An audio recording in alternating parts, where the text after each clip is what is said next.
You work so hard. You show up every day. You do what's expected of you. But deep down, you know the truth. One paycheck shouldn't decide how your life turns out. But what if your evenings meant progress? What if your weekends built freedom? What if your laptop became more than just a screen? This isn't about quitting your job. It's about giving yourself options. While others scroll, you start building. Quietly, consistently, and on your own terms. No pressure, no guessing. Just a clear system you can run after work, before work, or whenever life gives you a turn. That's what Goldmine on hustlesafrica.com is for.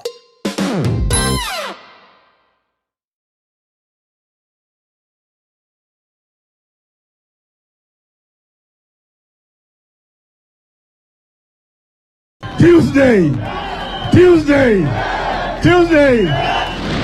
Haikuzo makasi ni watafute uongozi pamoja wasitafute. Kweli una maana gani? Una maana wewe ni binadamu ya mavi ya kuku. Mashamba yetu harambe.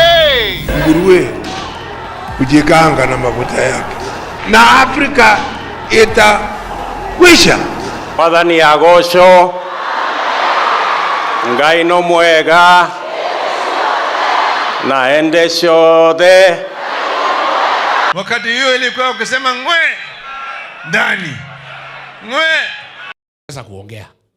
Junet Mohamed amesema walipewa pesa wanifukuse. Jalango jana amesema walipewa pesa wanifukuse. Kila mtu walijua, lakini wameanza kusema.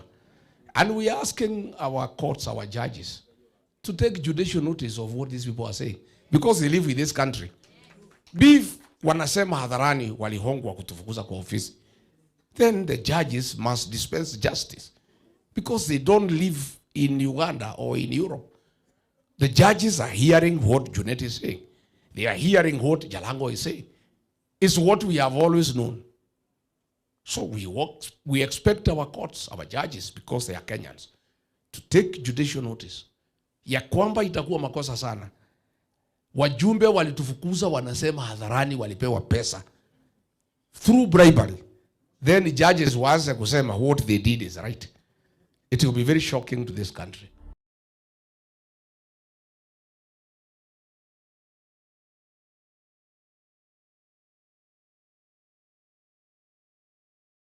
Because publicly I had taken positions against some of his conduct and his pronouncements. And I'd even at some point, there is one of the grounds of impeachment there was his interference in the running and management of Nairobi City County. I don't know if you remember that. And I had actually put out a public statement saying that he's going too far in his interference with devolution, because that's what I was elected to do. There's a letter that I did, and I wish you had informed me that you'd be discussing this, because I would bring you a copy of this letter. So I actually believed at that particular moment in time, I don't need any inducement to do that, you know. So all of these allegations, they're just wild allegations, because they're always looking for a way to besmirch people's reputations. I remember similar allegations were made by the Council of Governors, you remember. The Senate invited them to present that evidence that some senators were extorting them money. Up to today, Yvonne, you know, it's one thing to make an allegation, and legally, he who alleges must prove. So, for me, these stories are going to continue. Until the day that somebody comes and shows you that this money came from Yvonne, and it was given to someone. Because, you see, first of all, as a lawyer, I will tell you there is a rule against double jeopardy. So, he paid for his mistakes. He was impeached. What else do you want me to do? Beat him. He already was impeached. I already voted to impeach him. And it was for specific crimes, which we have discussed here, you and me. But I'm telling you, he's the one now who's saying William Ruto is actually an existential threat to the country, and whatever it takes that he can do to help remove him. And by the way, there's a curious thing that he says, that he feels largely responsible for William Ruto becoming president, and that therefore he has a greater responsibility in removing him than anyone else. And that is something that I agree with, because at the end of the day, we have to kick out William Ruto, you know. So if he's going to, and I've given this analogy, that if he's going to hold the leg of the animal that we are hunting and somebody else holds another leg and another one distracts him, and then we are able to put down this animal, it is okay for the future of the country. A lesson needs to be taught in 2027, Yvonne, that if you come to office through democratic means and then you refuse to listen to the people, or you abandon the cause of the people, and you do the things that William Ruto has done, and we have gone through how we have gotten to this particular point in time, that you have to be removed. And I think it will help our democracy, so that even the next person who succeeds William Ruto in office in 2027 will know that for as long as you depart from what you promised Kenyans and you start doing your own things because you think now you are a big man, you'll also be kicked out. All right, hello there, people of the internet. My name is Uduche Gero, and this is Political Headache, coming to you at 7:30 in the evening from the City of Glasses. I'm in the studio with Mr. Adrian Olowach, the TikTok lawyer here in town. Thank you so much. Yeah, you're welcome. And then on my immediate right, we also have another tip-top lawyer, you know? Facebook lawyer, yeah. But he's a Gen Z, right? He's a Gen Z. Yeah. Yes. Yeah, but okay. Facebook. And then, thank you for having me. And then, yeah, thank you very much, Ambassador Kachola is here. He's a very disappointed man. First of all, he's very disappointed that we were talking about Sifuna Wanjigi ticket, for which he thinks, and some people in some quarters think that we were Armstrong, including some people from the DCP. You know, some people from Matiang'i were also very, very, very aggrieved, and were saying, Jagero, you are painting us in bad light. But this is what is going to happen. And I think that people like DCP, people like Linda Mwananchi, and the government need to know that as we take this sharp bend towards 2027, heads are going to fall, and political headache is going to be part of the... you know. So yesterday we had a big event. We were discussing Wanjigi and Sifuna yesterday, and Ambassador Gordon Kachola is not very happy with, he disagrees with that ticket.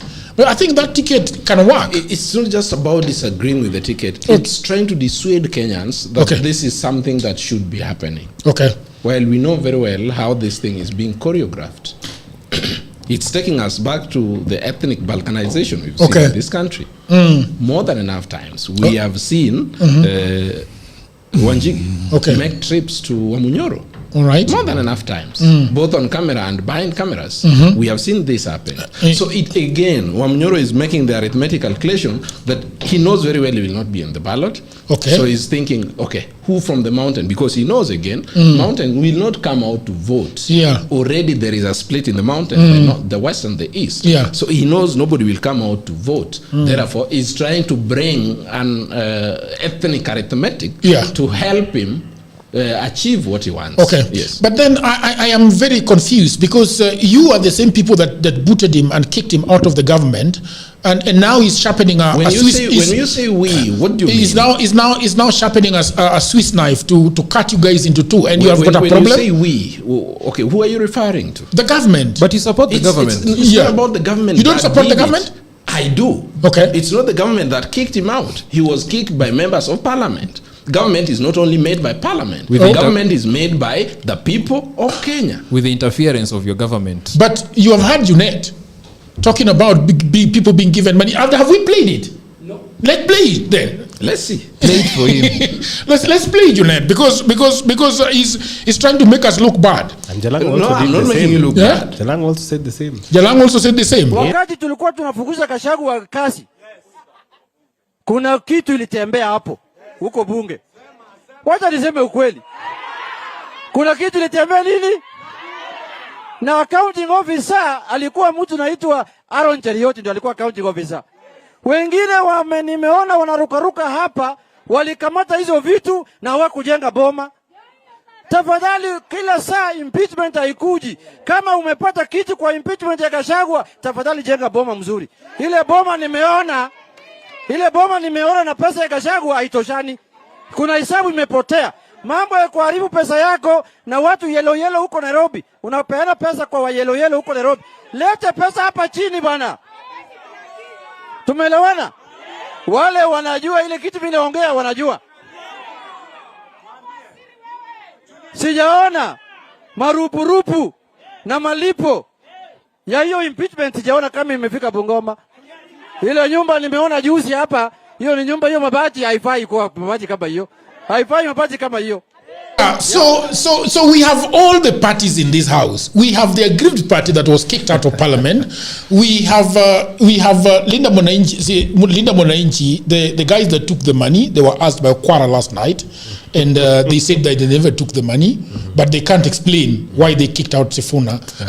Gachagua. So you are representing, your boss, your party leader that kicked out, and then the man himself who kicked out Sifuna is, Gachagua is also here. So you the man who bribed now. Yes. Let's take it from where Junet left it. Yeah, Junet is talking about a gentleman that is very close to the president. Something that kitu ilitembea hapo ndani. Yeah. But Junet is not saying that the government induced anyone. But he's talking about somebody from the government from the government. Who is from the government? The gentleman is a member of the house. Yeah. So if he's a member of the Senate, and indeed someone, if what Junet is saying is anything to go by, if at all he was doing something which is unconstitutional, we ought to have seen actions taken by even members of DCP in the house. At least members aligned to DCP, because they only have one member in the house. But that notwithstanding, let us all agree, Jagero, that what we are seeing emanating from yesterday's podcast here at Political Edit, is more or less induced. Yeah. Yes. And that's why I was taking issues with it, because someone is taking us to an ethnic arithmetic. Who? Huh? Who is taking you to the ethnic arithmetic in our podcast yesterday? Gachagua. He's taking us to ethnic arithmetic. No, you are saying that something is in that what we discuss here. I think you need to ask Odhiambo, because he was very big on it. Where he came with it from. Odhiambo Tie. Yeah, I think you need to talk to him, and then he will explain to us. But in as far as I'm concerned, Wenjigi is a citizen of this country. He's a citizen of this country. Who is a presidential candidate. What is wrong? Why would you call it a tribal arithmetic? What makes you say that it's a tribal arithmetic? Don't you think that Sifuna also has a chance to pick a deputy presidential candidate from the mountain? Yeah. Why is it that if we speak from that specific region, you want to allude that it is a tribal arithmetic? What is the problem? I can tell you in first. fact, for me, my best ticket for Sifuna, the deputy presidential candidate, I prefer Irungu Kangata. So if I pick Irungu Kangata, why would you assume that is a tribal arithmetic? Let me tell you why that assumption. Allow me to tell you why that assumption is always made. Tribalism is only defined when the mountain is in the conversation. Is that so? Yes. Because anytime, and especially I like when I hear state agents like Kachola speak the way they are speaking. When you hear what? When I hear them speak the way they are speaking, because like Kachola himself. No, there is a word you've used. State agents, like state Kachola. Agents. That's a good name. I think we now have to stop with the government apologies. State agents. State agents. Like Kachola speak, and they speak like that because I know. I'll quote directly my Secretary-General, the Senator of the great county of Nyandarua, when he said, whatever makes William Ruto unhappy or uncomfortable, we must do it. So even with the respect to that conversation that was had yesterday, I like that we are going there, because it is a conversation that must be had to make William Ruto uncomfortable. But he doesn't have sleep, and he must calculate and chase the wind wherever he wants to chase the wind. Let me tell you why that's important. I think for a long time, whatever is the epitome of tribalism is only manifested when the people of the mountain start to speak. Regardless of what they are speaking about.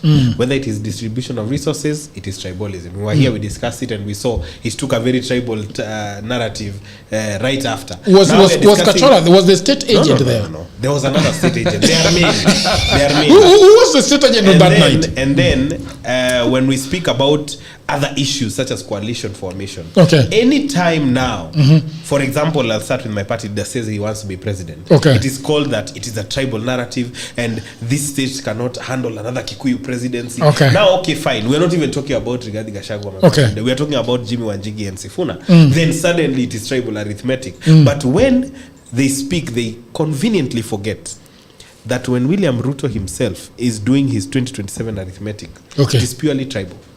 Because the first thing he has to understand is he lost 47% of his support base. That is why 47%. Yes, that is why they are chasing their tails. Hold on. 47%? That is why they are chasing their tails and their skirts, trying to say that there is a split between Mount Kenya West and Mount Kenya East. Yes. Because what it's is the this tribal arithmetic. Hold on. I will allow you to speak. Let me continue. Yeah, let him litigate his point. As soon as now we are speaking about Mount Kenya West and Mount Kenya East, they give themselves some sort of comfort because Ruku does not want to lose his seat. So he goes and tries to convince the president that we can actually isolate ourselves from the larger Mount Kenya region in order to give William Ruto some tribal numbers. He says that to replace that 47%, let us go and try and woo the Nyanza region by doing what? Infiltrating ODM. Now you have seen William Ruto has created successfully his opponents. He has created Rigathi Gachagua because of impeaching him. He has created Sifuna because of infiltrating ODM and consequently forcing him out to now forming Linda Mwananchi. And then now he's also looking at the arithmetic. He's saying we will not get lower eastern. So now he has to go back to coast and try and woo people like Hassan Joho. He cannot speak about tribal arithmetic and refuse to talk about his party leader. In fact, Jagero, can I allow the TikTok lawyer to say something? Yes, definitely. In fact, I was in support of that, and the reason why I look forward to having a deputy presidential candidate from the mountain is because I also understand that the biggest stress for the president right now is the mountain itself. We have never even known that there is Mount Kenya West and Mount Kenya East. For the first time, we have known that there are two factions of one particular mountain.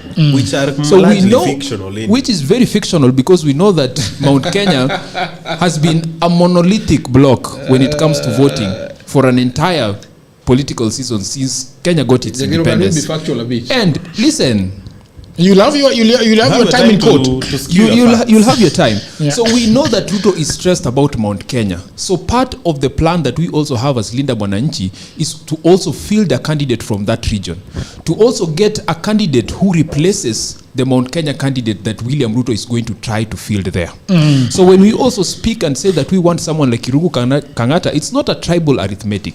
It is also numbers that we are calculating as Linda Mwananchi. And as we understand, it is definitely about numbers. It is definitely about population. And Mount Kenya has always had the highest amount of population when it comes to voting. And a very good voting pattern.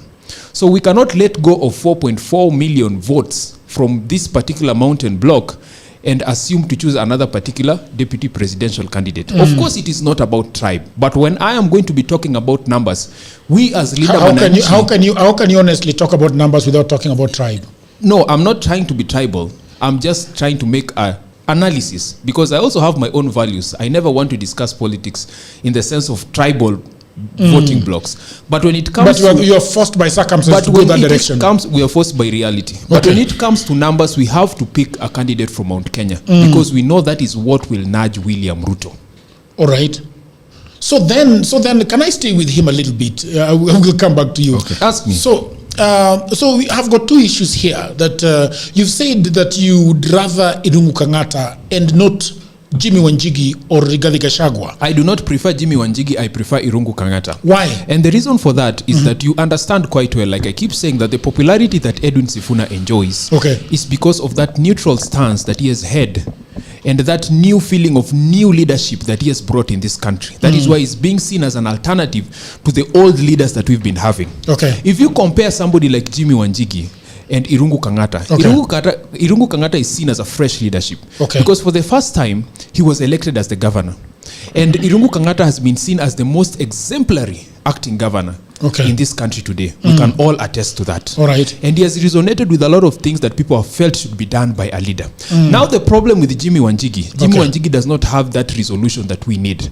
In fact, if you listen to most discussions from Gen Zs, we complain about people like Jimmy Wanjigi because Jimmy Wanjigi has talked so much about how the president that is fighting today, William Ruto, he has bragged about the fact that his home was used to actually make that same president. So he is someone who has collaborated with this president for a very long time, and we see. Can you not listen from both sides of the mouth? You can't. Let him finish. How do you talk from both sides of the mouth? Finish. You know, the problem with Luos, they always have certain outrageous terms that I don't know if they're proverbs or what. I don't know. You hear neither there or there talking from the same mouth or what. What do you mean by that? To be tribal. I can't be tribal against my own tribe. that is fair. So we do not resonate with Jimmy Wanjigi. Okay. And I'll tell you that one of the things that we are very careful about in Linda Mwananchi is to make sure that Sifuna does not lose that relationship with the young people and Gen Zs by making a faulty mistake with the person he chooses. Okay. So we will choose the best possible candidate that even if Gen Zs look at, he might not be perfect, but we'll say this is a better option. And if I compare Jimmy Wanjigi and Irungu Kangata, I would go for Irungu Kangata any day. Okay. And for those people who think that Irungu Kangata cannot become the deputy president, all right, I'll tell you one thing. People in the mountain, the moment you pick someone for them, they will vote. I am staying with you a little bit. Please do. I am enjoying this. And I can't wait for his rebuttal so that we can see where he's going to go. So two things here. Yes. Why are you choosing Irungu Kangata? Why are you choosing a Kikuyu so that you can reap the tribal vote? Number one, but that our principles has never been tribal votes. Okay, but you're going to the mountain because you're saying that by harvesting the 4.4 million votes, you're assured of a win. Yes. Yeah, Joe, man. Wait, you have a broader audience. We know your technicians are low, but the audience is broad. No, that is not the principle. Our principle in Linda Mwananchi is not about block, but you're going to the mountain to pick from the voter-rich region. The reason why we have to go to the mountain, we also have to agree that if there's one region where William Ruto has lost his approval with the people, has to be the mountain. So we also want this part of the region to also be represented. It's not about tribes. All right. But for me, as I pick Irungu Kangata, I pick him based on a track record. And tell me right now, which other best presidential candidate can outweigh Irungu Kangata when it comes to track record and leadership and principles? All right, I agree with that. But let's go to the raw politics now of what happens in Mount Kenya. We know the de facto leader of the mountain is Rigathi Gachagua. Yes. Do you think that Rigathi Gachagua is going to send Irungu Kangata to your camp? He does not need to. Rigathi Gachagua will send. It's not a matter of sending someone, but let me now have this discussion openly. Okay. Rigathi Gachagua will not vie for presidency. Yeah, that is neither here nor in there. In 2027. Because your fellow lawyer will tell you that. But at the same time. But your fellow lawyer will disagree. But at the same time, he has acknowledged that the kind of efforts that have come from both sides, Linda Mwananchi and also his side as DCP, it is very critical for these two formations to come together. So the moment these two formations comes together, if there's one thing that we agree right now, consciously, between the two factions, as at the moment, is that there is one candidate who has outstood others, and that is Edwin Sifuna, that we can support for the presidential candidate. That is why Gachagua has mentioned that there is no problem or possibility in supporting Edwin Sifuna. But at the same time... So from Linda Mwananchi, you have come to a conclusion that you're the most popular candidate in the larger united opposition. Yes, we are. Okay, good. So that is part of our arrangement. So part of working together, there is no problem if someone brings us a leader. In fact, I've never said that there's a problem with someone getting us a leader and saying that this is the person we propose to you to work with. The thing that we look at is the track record of this person, the ideology of this person, that this person stands for what Linda Mwananchi stands for. And that is why I would mention comfortably a name like Irungu Kangata, and I would not mention someone like Jimmy Wanjigi. Yeah, but Gachagua is in the picture, right in the picture. Where are you taking Gachagua? I mean, I'm not asking whether he's going to be a presidential candidate. Let's leave that alone. But his influence, how does that work for you? Because assuming that you get Irungu Kangata says, yes, I am going to deputize Sifuna. Yes. But Gachagua has a problem with that. How then do you hoop over that? I don't think Gachagua can have a problem with that, and I don't think Irungu Kangata can go into a political structure and claim that he wants to deputize someone when he knows very well that the political structure does not agree with what he wants. But then I have looked at Irungu Kangata. It doesn't look like a tool for proper campaign. He's not. Remember in pre-2022, Ruto had to choose between Gachagua and Kithure Kindiki. And he went for a rabble-rouser, somebody that is going to whip the mountain against the mighty Raila Odinga and the entrenched president. That is something that we should not worry about. Because even the party leader of DCP is doing a very tremendous good job. He's just going to give his blessing. He's going to give his blessing to Irungu Kangata. It is not even his blessing. And run around Mount Kenya whipping everybody it's for him. It's not even blessing. In fact, Irungu Kangata for others. It's not even the blessing. Irungu Kangata brings something that is a new energy. Irungu Kangata is someone who's very reserved. And there is no problem with a leader who's reserved. Calm, well articulated, and he speaks in a certain, low-tone manner. There is no problem with that. Even campaigns can still be sustained with that kind of structured way of talking. Yeah. So DCP already has enough number of people who can bring that vigorness. We have Metu. Okay. We have and you assumption that he's going to join. There is no problem with that. He's going to join. So the moment we bring him in, when you pick him up, everybody falls in line. And that's what you're saying. And is that what you're saying? The best line that I told you is that when you pick a candidate for the Kikuyu people, they will vote. Good. Okay, I think that is fair enough. One, this thing is hot. I am going to pass you a little bit. You and your government stay out of this. My good man, several things have been said. One thing that has piqued my interest is the audacity that is coming from Linda Mwananchi.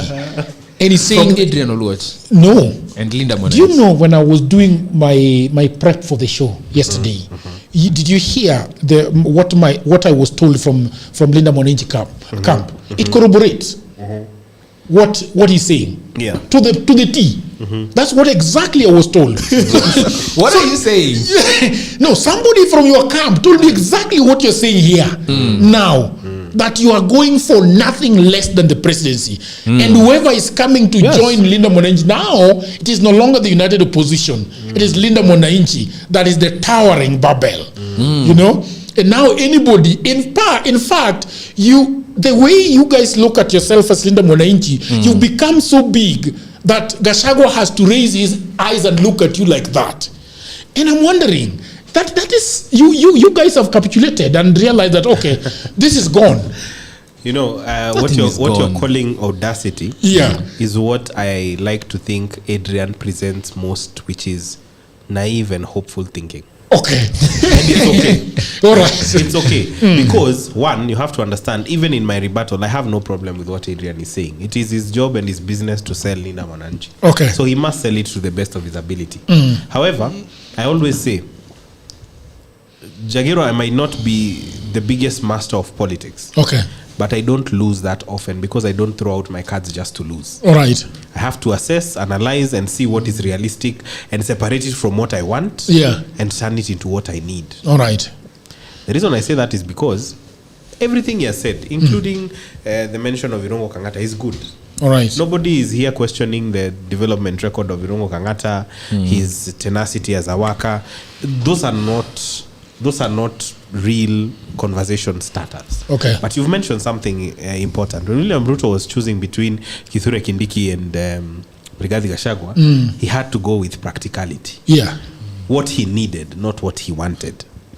And as we speak, I would want maybe Adrian to tell the people of the internet what he quantifies as hiki to imeenda. What is it? Is it rallies? Is it support? Is it representation in parliament? What is it? Because if we compare all those things, DCP is way ahead. We are in parliament. We've won several by-elections. And in fact, not only ahead, anywhere we compete with UDA. Yes. When we win, it's a good margin. When they win, it's a fine margin. So that should tell you everything you need to know. But that's inconsequential because me and Adrian are of the same goal. I don't think there's someone saying who can compare DCP and Linda Mwananchi. Let me tell you, it's okay. DCP, which is already a structured party. It is a party. And Linda Mwananchi, which is already a movement. Whatever Linda Mwananchi becomes, that statement does not change. Okay. If they become a party, I'm still going to say the same thing. DCP has to agree to the reality that Linda Mwananchi is going to decide the course of Kenyan politics, whether they like it or not. We might agree on Ruto must go, but the course of Kenya will be decided by honorable. Why are you heckling? Why are you heckling? I am not heckling him. I am referencing a point. I am not a heckler. But is he not heckling? I don't think you can heckle with such a structured sentence. You're making this look bad for both camps. No. Because this thing with children, fighting under Ruto. It doesn't make it look bad. The only possibility that who is supposed to speak? The only possibility that I would never agree to is come to a table and you tell that Edwin Sifuna should be a deputy presidential or should deputize a certain person. That is not happening. But he has not said the presidential candidate but he has not said Sifuna. He has not said. Okay, chill. The side that resonates with most Kenyans today is Linda Mwananchi. Let me tell you, not DCP. Allow me to say this, Jagero. In fact, DCP does not carry the ideology of Kenyans, especially when the party leader character is very questionable. You are out of line. You are out of line. No, you are out of line. No, you are. The thing with us and DCP is that we are just tolerant for a certain aim that we have. We are just tolerant. It's not that we are collaborating. We are just tolerant. It's not that I've become a goon. I will hardly defend the position of Linda Mwananchi. Fine. We are very tolerant of DCP. If we were to start to dissect the things that are wrong with that camp, I don't think we can have that discussion. All right, fair enough. Fair enough. Allow me not to finish. But surely, I've given Adrian his little runabout in the mud. Yeah. My point is, as I speak now, I can excuse my younger brother Adrian because his positive way of thinking about Linda Mwananchi is clouding his judgment. All right. And when the time comes that he says he wants to dissect DCP, we will meet here. Yeah. There will be no hiding. We will come here and we will discuss. Yes. Even if we want to dissect Linda Mwananchi today, we'll do so. Yeah. We've been dissecting UDA for the last 2-3 years. We have not gone. You know the reason why. The reason why these guys are disrespecting you because you're tolerating them. No. It's because let me tell you why. Whenever a new entity joins politics and enjoys a bit of favor from the people, they start thinking they have invented the wheel. And I've said here before, and I've been very articulate on this point. The very first time Sifuna came out, I was one of the first people to criticize and warn him not to buy into the Kenyan hype.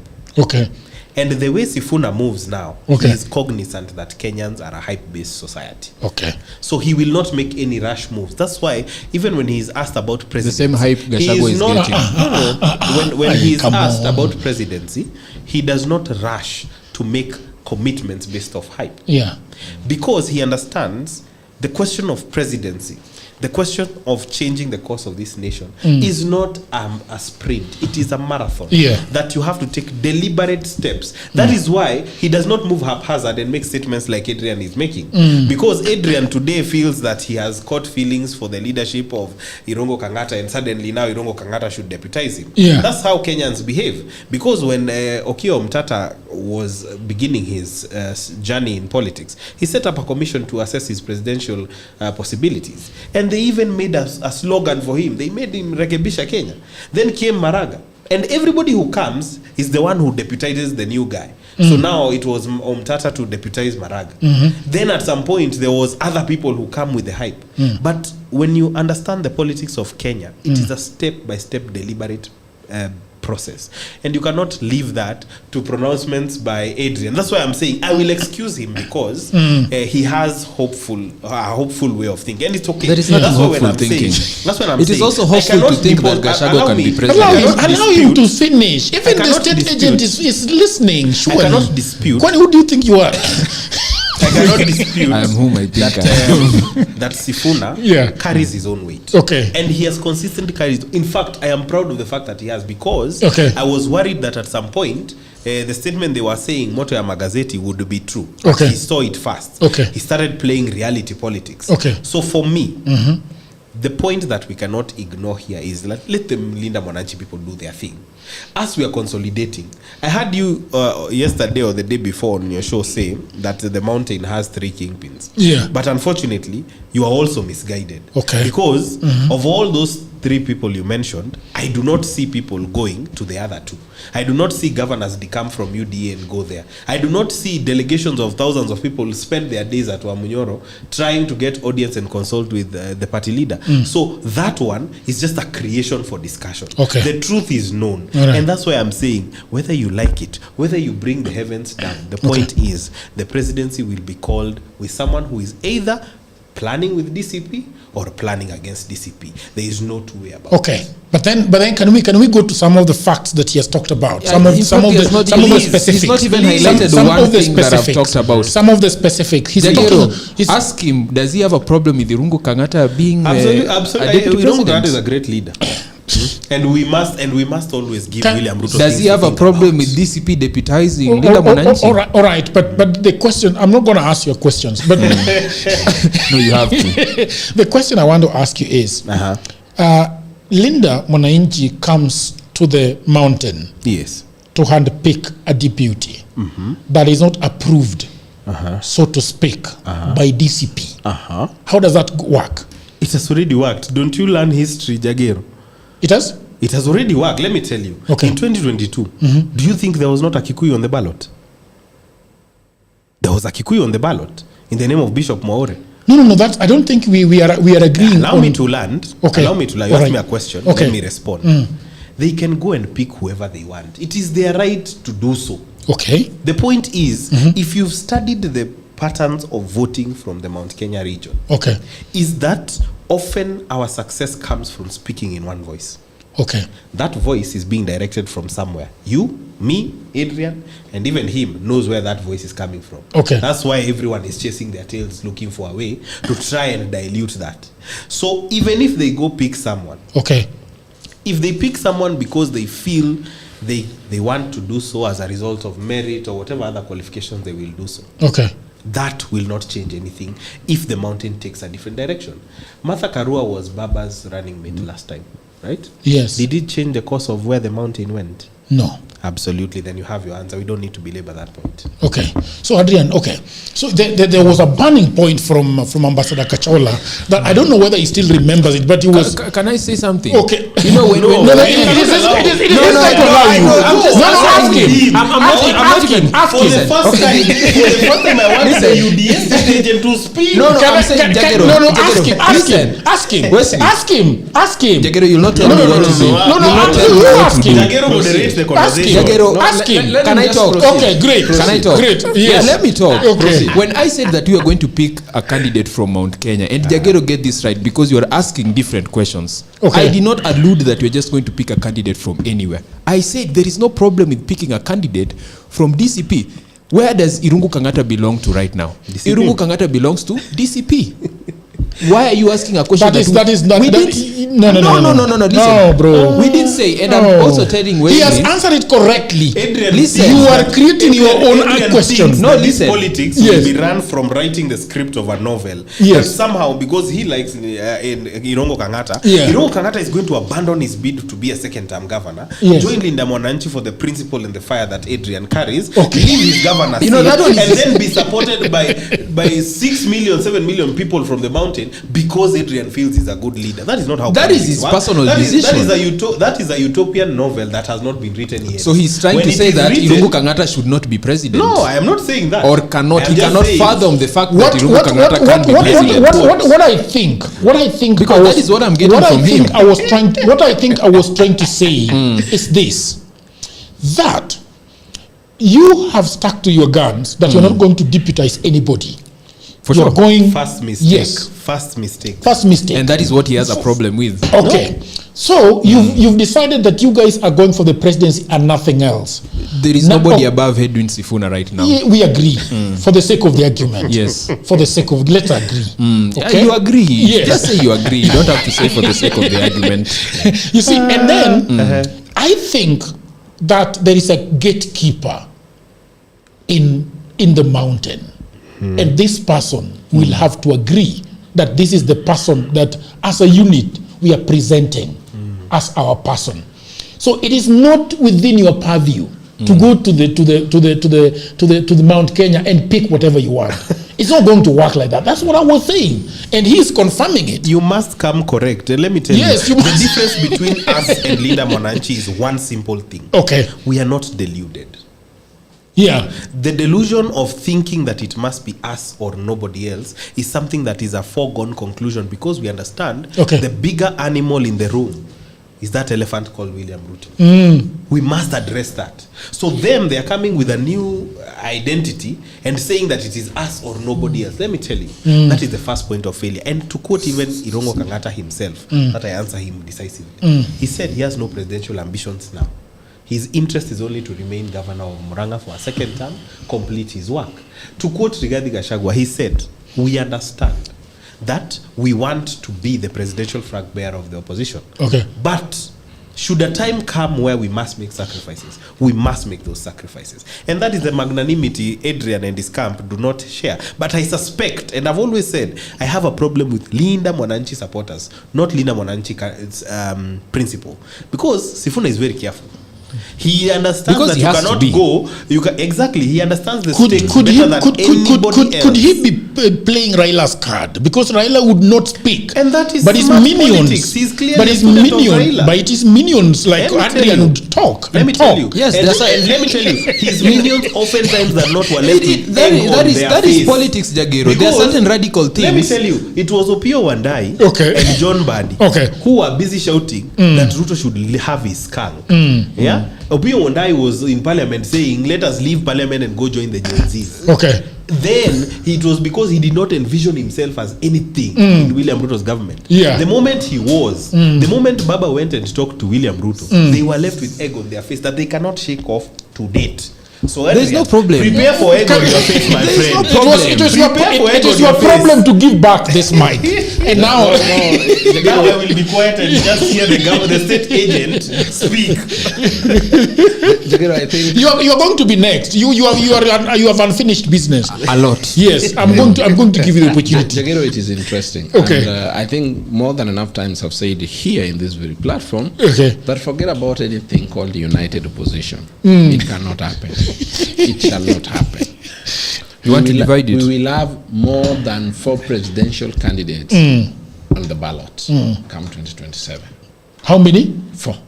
We'll have at least 4. Can you give me the names? We will have President William Ruto. Okay.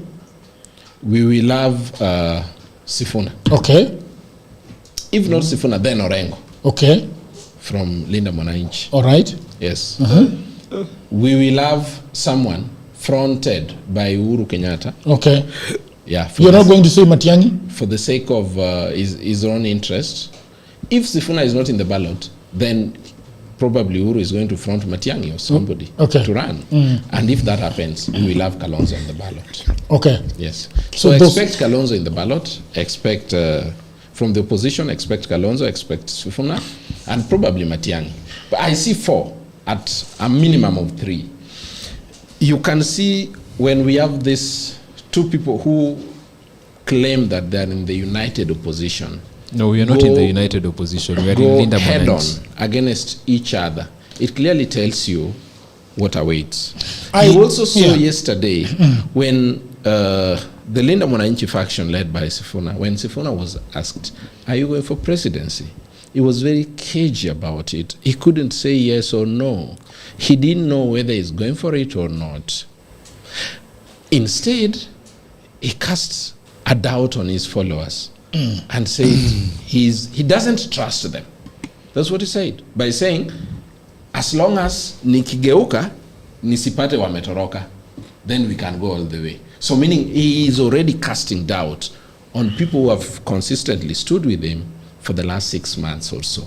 That is very dangerous as a presidential hopeful. Okay. Then, my friend here, Jeff, did mention something to do with East and West. And you know, he says it in a manner that it's about Ruku. It's about the people of Mount Kenya East.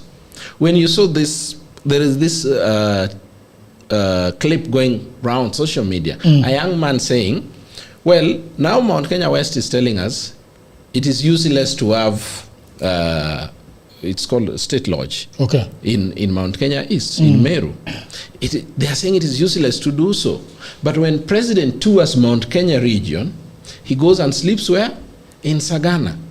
When you have your night meetings with the president, we are not there.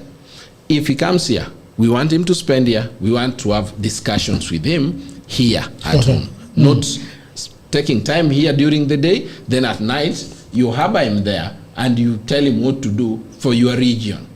He also mentioned the projects that have been carried out in Mount Kenya West during Uhuru's regime, that they did not even benefit, including Mau Mau Ring Road, including the water projects from Muranga.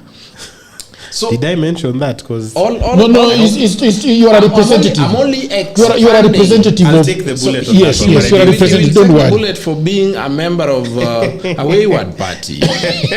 Being here. Wayward party. Yeah. So you can't say that there is nothing. It's a fallacy that there is Mount Kenya East and West. It exists, and they are speaking to it.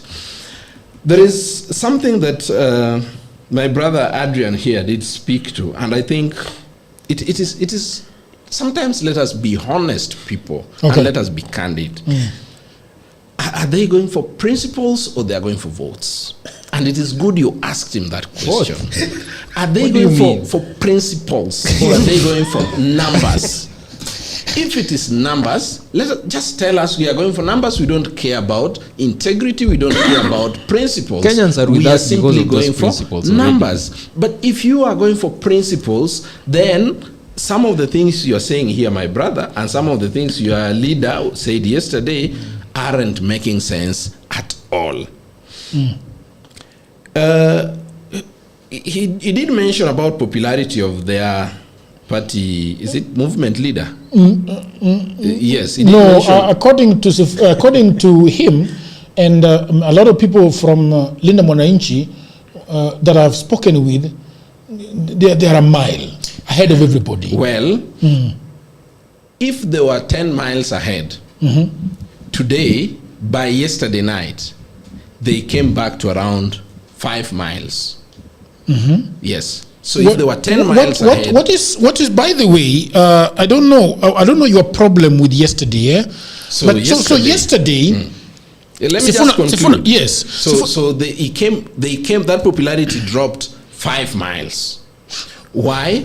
Because Jagero, as a leader of a movement that wants leadership, that people are telling it's either presidency or nothing, you can't appear on a national television with an audience of millions of Kenyans watching to listen, to at least now resonate, apart from rallies. We know rallies, sometimes it is very hard to articulate issues, but now you've gotten a platform like this. Now articulate those issues. Those issues were nowhere. Instead of telling us how you are going to change the economy, you're telling us, I'm not an economist, I am a lawyer. We respect a great profession. Sifuna was asked a few questions. There was the issue of the 2027 presidential ambitions. Yes. Right? And he stated that Linda Mwananchi movement is strongly considering fielding a presidential candidate. He added that he will not say no if Kenyans collectively back him to run. He talked about public reaction. There is public reaction. A lot of people were very enthused and very interested in what he was saying. Critics and political rivals dismissed his ambitions and saying that he's very cagey about the things they want to do. He was asked about the campaign financing and the 6.5 million. He could not account for it. Could not account for a cent, and he was asking Yvonne that should have been asked to come with an Excel sheet of the same, but he could have just said how much he has spent and how much is not, because that is what we are asking of the president currently as Linda Mwananchi. Number 3, he was asked about the village home debate. I mean, I don't understand why people have a problem. Junita has a problem with Sifuna having pocketed money from the impeachment process and did not build a good house, according to Junet Mohammed. He should have built, and so there are so many issues that. But what is your problem with Sifuna in yesterday's conversation? He shot himself in the foot. by saying that he's not going to be a presidential candidate? No. Sifuna, my elder brother Sifuna, who I've known for the last 12 years, simply shot himself in the foot. Okay. And it is not my saying, it is his doing yesterday on that interview.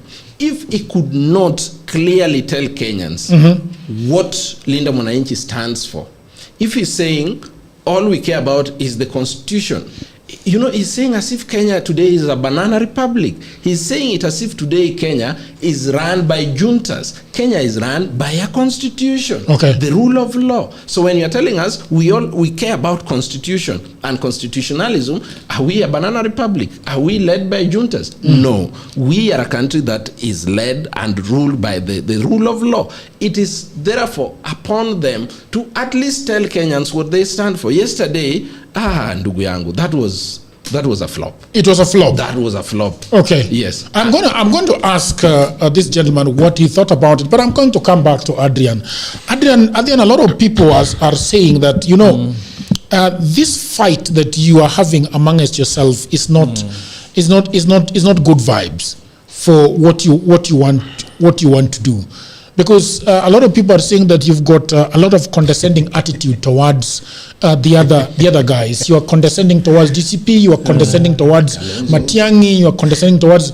what is going on? Do you or maybe generally? Generally. Even you.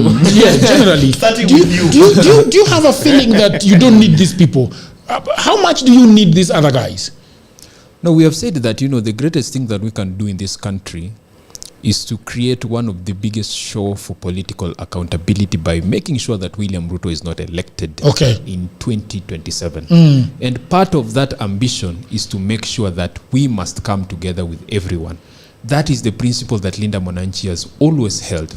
But at the same time, we can only come together with people who hold the same principles as Linda Mwananchi and people who would make sure that ambition can actually What are your principles? We have listed them and we've talked about them so much. What are your principles? If you are a candidate who's coming to Linda Mwananchi and you have flaunted issues to do with democratic principles, human rights violations, you have not stood with the fight against corruption. A lot of those things that have been highlighted, because most of the leaders that we are supposed to be working with are people who have been in positions of power. So those are the things that we will not ignore. And in the address of Edwin Sifuna, in one of the funerals that were held there, he said that if we were to get to that point, we will have to sit down at a table and address these issues and give Kenyans feedback on why Matiang'i committed certain human rights violation, on why the DCP party leader did this on this particular day. We have to address them. We will not ignore them and say that we already have a vehicle without addressing them. But the major point that I keep saying is that we have to go to 2027 and kick William Ruto out. There is no condescending attitude. Of course there is no condescending attitude. But can we get the video where he's talking about Sifuna asking hard questions? You have it? I want you to prepare that. Go ahead. Yes. Jagero, what I'm telling you is this. One thing is that we already know we agree on something. We already know. And we will get there together. But before we get there together, we will sit down at a table whereby we together, we are not going to agree on certain things. And it will take a lot of positions for us to sit down, fight over it. If you are going to tell us that we need this person as the president, you are going to prove to me, does this presidential candidate from DCP have more national appeal than Edwin Sifuna that we have seen over the current years? Does this deputy president that you are bringing here, what image does he bring to Kenyans? How will he be accepted to Kenyans? All those questions we are going to ask at the table. If I confidently come before Political Headache today and I tell you that I prefer Edwin Sifuna as the next presidential candidate, I do not say that out of my own personal feeling with him. I do not say about Kangata out of my own personal feeling. It is because there is a track record. Even in any table, Wesley might have had the privilege to be in political negotiation tables. Maybe I have not because I was still in school. But you don't go out of the blues and say this is the candidate. There is something that you negotiate over and prove and say this is what we bring to the table. This is what I've done. This is how Kenyans will perceive me. And so there is no So Jagero, as you kick in, so this condescending attitude, the push and pull, is that we just feel that we have this, and you don't have this. So he is admitting to a that is what we are just saying. There is no condescending attitude that you guys are trying to create. Can we play the video? That's not an admission. Having a meeting with the Honorable Matiang'i, and we are open about even the issues we have with them, and we say it publicly there. When I met Matiang'i at a funeral in Kisii, I reminded him of the experience we had with him in Bonchari and the experience I had with Rigathi Gachagua during the times of when he was deputy president. So we are not going to shy away from difficult conversations about some of these people's, public record and conduct in public office. We have to have those difficult conversations and say, if we agree that this is the country that we want to see, then who's the best person to be able to deliver that new country? That okay, so how are they going to look like, the difficult conversations? Because you have said very well that it doesn't look. Oh my goodness, what happened? I thought EcoFlow is always running. What has happened actually? It's a blackout. And the cameras are on. Okay. Are we live? Oh, we are live, but you know, I can see Jagero here moving about in the dark. We're live. Yeah, we're still but live. I don't say yeah, see you moving about in the dark. So. Are we live? What happened? Oh, there we go. We are back. Powers of darkness. Don't talk about. But I'm not seeing anything here. It's back. Oh, it's back. Already back. Trust us. We're also looking at the same screen. I think it's the government. No, it has to be. It has to be. State agents. You know. Yes. You know. He has made a call. People dropped at some point. People dropped. No, it didn't drop actually. The live did not stop. The live did not stop? Yeah, but people have dropped. In fact, they're just laughing at the way you was. Yeah. I think there was a serious drop. There was a serious drop. There was a serious drop of people. Some people were left, were kicked out of the live. I don't know what happened. But anyway, it looks to me that you're not the only one that is tolerating your other friends outside. It looks like Sifuna is also tolerating them. But then the question then is, you have always said that you're going to be having that difficult conversation. How does that conversation look like? That's why I keep saying it's a very difficult conversation. Yeah. Because even the people in Linda Mwananchi that we have, in fact, our faction is the only faction whereby the people who support us demand high accountability. Anytime our presidential candidate is seen with Matiang'i, okay, there are questions that they ask. And they keep asking, what happened to this guy who had violated certain human rights when he was the cabinet secretary for interior? So there is that difficult question. It is something that I cannot really tell how we will have that difficult conversation. Yeah. Because the moment I keep saying it, someone will say that I have a condescending attitude. Absolutely not. If I was to stand on principles, I believe that if we want the best for Kenyans, there are certain people that Linda Mwananchi should not collaborate with. Okay. That is very But true. then what are you going to ask? So we know some of the questions. So for example, are you going to ask Matiang'i about Rivayala to give you an account of what happened? Yes. Because what conversation are you going to have? Okay. Are you going to ask him about the land in Ruaka? Number one, if we are going to actually people are saying that there is blackout it's everywhere. a complete blackout for everyone. Yes. So the people that are dropping have lost their Wi-Fi. That is true. That is true. Yeah. Okay. So when I say that, the only thing is that accountability is the most important thing. Because what I believe is that in our camp, as Linda Mwananchi together with Linda United Opposition, I believe there is not someone who's worse than William Ruto. Okay. That is for sure. Okay. But at the same time, if we are going to have someone who's going to join Linda Mwananchi, the best thing you can do to Kenyans is that you'll have to be answerable and accountable to the questions that they will have for you. You will have to make a declaration with Kenyans and an agreement with Kenyans on what you want to change now that you're going to be given this opportunity to get in the same vehicle with Linda Mwananchi. Okay. Even in Linda Mwananchi themselves, we also have people whom we question the credibility that they have. Okay. We have a lot of questions for people like Orengo. What has happened in your county? Okay. Orengo also has to answer us with such kind of questions. In Linda Mwananchi, there are people who still question Babu Owino on his past transgressions when he was a university student leader. He is taking that opportunity right now to answer Kenyans. The same to Edwin Sifuna. Most people are also questioning him on a lot of things here, and he's taking the opportunity to be answerable to Kenyans right now. So when we say that we get into that one vehicle, that is just what we are demanding.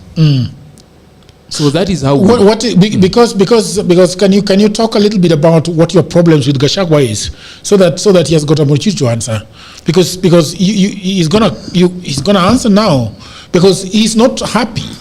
Jagero, don't misquote me. I could care less what he feels about the Gachagua. That is none of my business.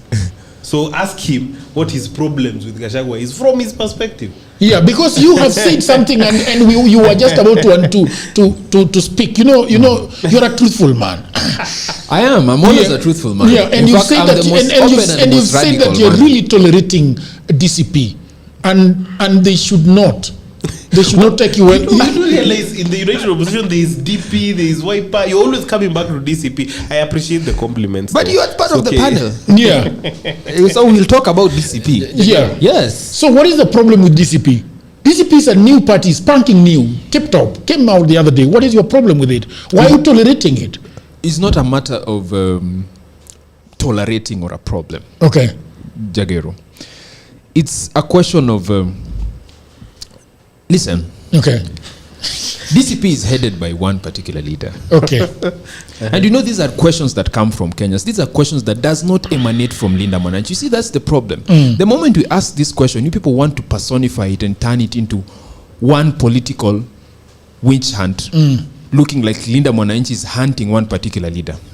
When Gachagua is always talking and you know, making his sentiments daily, it is not us who criticize him, it is Kenyans. There are a lot of questions that Kenyans ask. Let's look at the Luo region. Why do you think the Luo regions are very critical of Gachagua? It is because there are certain sentiments that are very tribal that he has made against that one particular tribe. He might come out as a truthful man, but if you're a very intelligent person, you can really dissect and listen to that and how it comes out, just like a tribal narrative or an ethnic polarization against one particular tribe. Every time Kenyans have the young people, the Gen Zs, Gachagua has come out to criticize Ruto, who have asked the biggest question of, you are the person who was in this government. You are the person who said that if you come to Mandomano today, the police will not kiss you, they will shoot you. Who said that? It is Gachagua. But right now he's talking about the atrocities of police shooting people. So these are questions that are asked by Kenyans, not us. Not even Linda, not even Edwin Sifuna. In fact, there is someone who has maintained the biggest restraint against talking about Gachagua. It is Edwin Sifuna. He has not talked anything about Gachagua, but who talks about Gachagua the most? It is Kenyans. So if you see Kenyans are generally critical about you, there has to be something wrong about you. And we hold the positions that there is something that is wrong when it comes to moral virtue and principles of Gachagua. My problem is, what are you going to do about it, though, so that you start working with him? Are you going to ask them to apologize? Number one, what did Edwin Sifuna tell you in that interview? That when it comes to my presidency, I will take views from the Kenyans. So for us as Linda Mwananchi, we are the only faction that takes very good feedback from people, okay? Okay. Including money also. When we are going to sit down with that, we are going to take feedback also from people. Let people tell us, what do they think of Gachagua as a person, so that he doesn't look like it is Edwin Sifuna or a person saying about him. Okay. Let the people tell you. What do you have to say about that? Because I don't think that this fight between within the United Opposition is helping in as far as your united front is concerned. What are you happy about this kind of fight? I mean, how does it make you feel? Somebody has asked that. What if William Ruto joins Linda Mwananchi?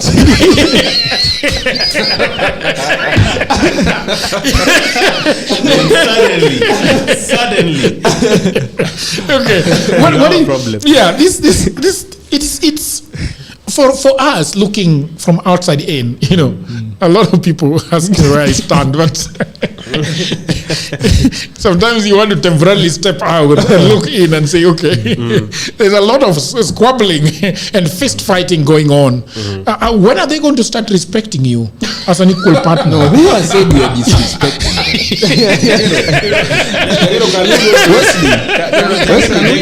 Wesley, let me teach you something about Jagero. He's an instigator. It's called rage baiting. It's called it rage baiting. No, it's okay. And that's why I'm telling you. Am I really rage baiting? Yes. No, I've learned to take those subtle jabs without really necessarily paying too much homage to them. Here's what I think, right? When I hear Adrian speak, and all those things are a point of conviction, which I can respect. I can disagree, but I can respect. When I think about where we are going, I've told you I've had the bit of privilege to see how people work out in coalitions, right? And a coalition, and this is why the state agent here will not have that same problem. Okay. Because from their side, they already know who the presidential candidate is. Okay. And it's only as a result of incumbency. If President William Ruto was exiting and they were looking for a new candidate, there would be no homogeneous nature in the other side. But I'm not talking about them. You've asked me a specific question about the opposition side. Yeah. I have no problem with what you're calling squabbling. Okay. Because the overarching responsibility we have is to ensure we have one presidential candidate. That's number one. Number two, the squabbling you're seeing here is because politics is not like religion, where we have to agree and there is one book that guides us all. We have different principles, different convictions, different ways of doing things, different timelines of doing things. And when those things arise, we look like we're arguing and we're not united. But the truth of the matter is, we are only agreeing on one thing. We will have one presidential candidate. Of course, when I say presidential candidate, you of course also include the presidency as a ticket. Right? So presidency and deputy, however that may come. You have not even seen the most of it, Jagero. Wait till you see some people in, I don't want to call them weaker, but some people will start talking about zoning arrangements. And then you will have to come to DCP and tell us why we should agree to a zoning agreement when we are clearly seeing that we have followers who want to elect a member from DCP. And let me tell you how you judge political strength of any formation, and most importantly, any party. It is not by the aspirants who come to DCP or any political. I will use to DCP. You don't judge the strength of a political party by the aspirants it has, because aspirants are dreamers at the start. Everybody has a dream to lead, to implement, to change, right? You judge the strength of a political party by people who have tasted power and want back in the power.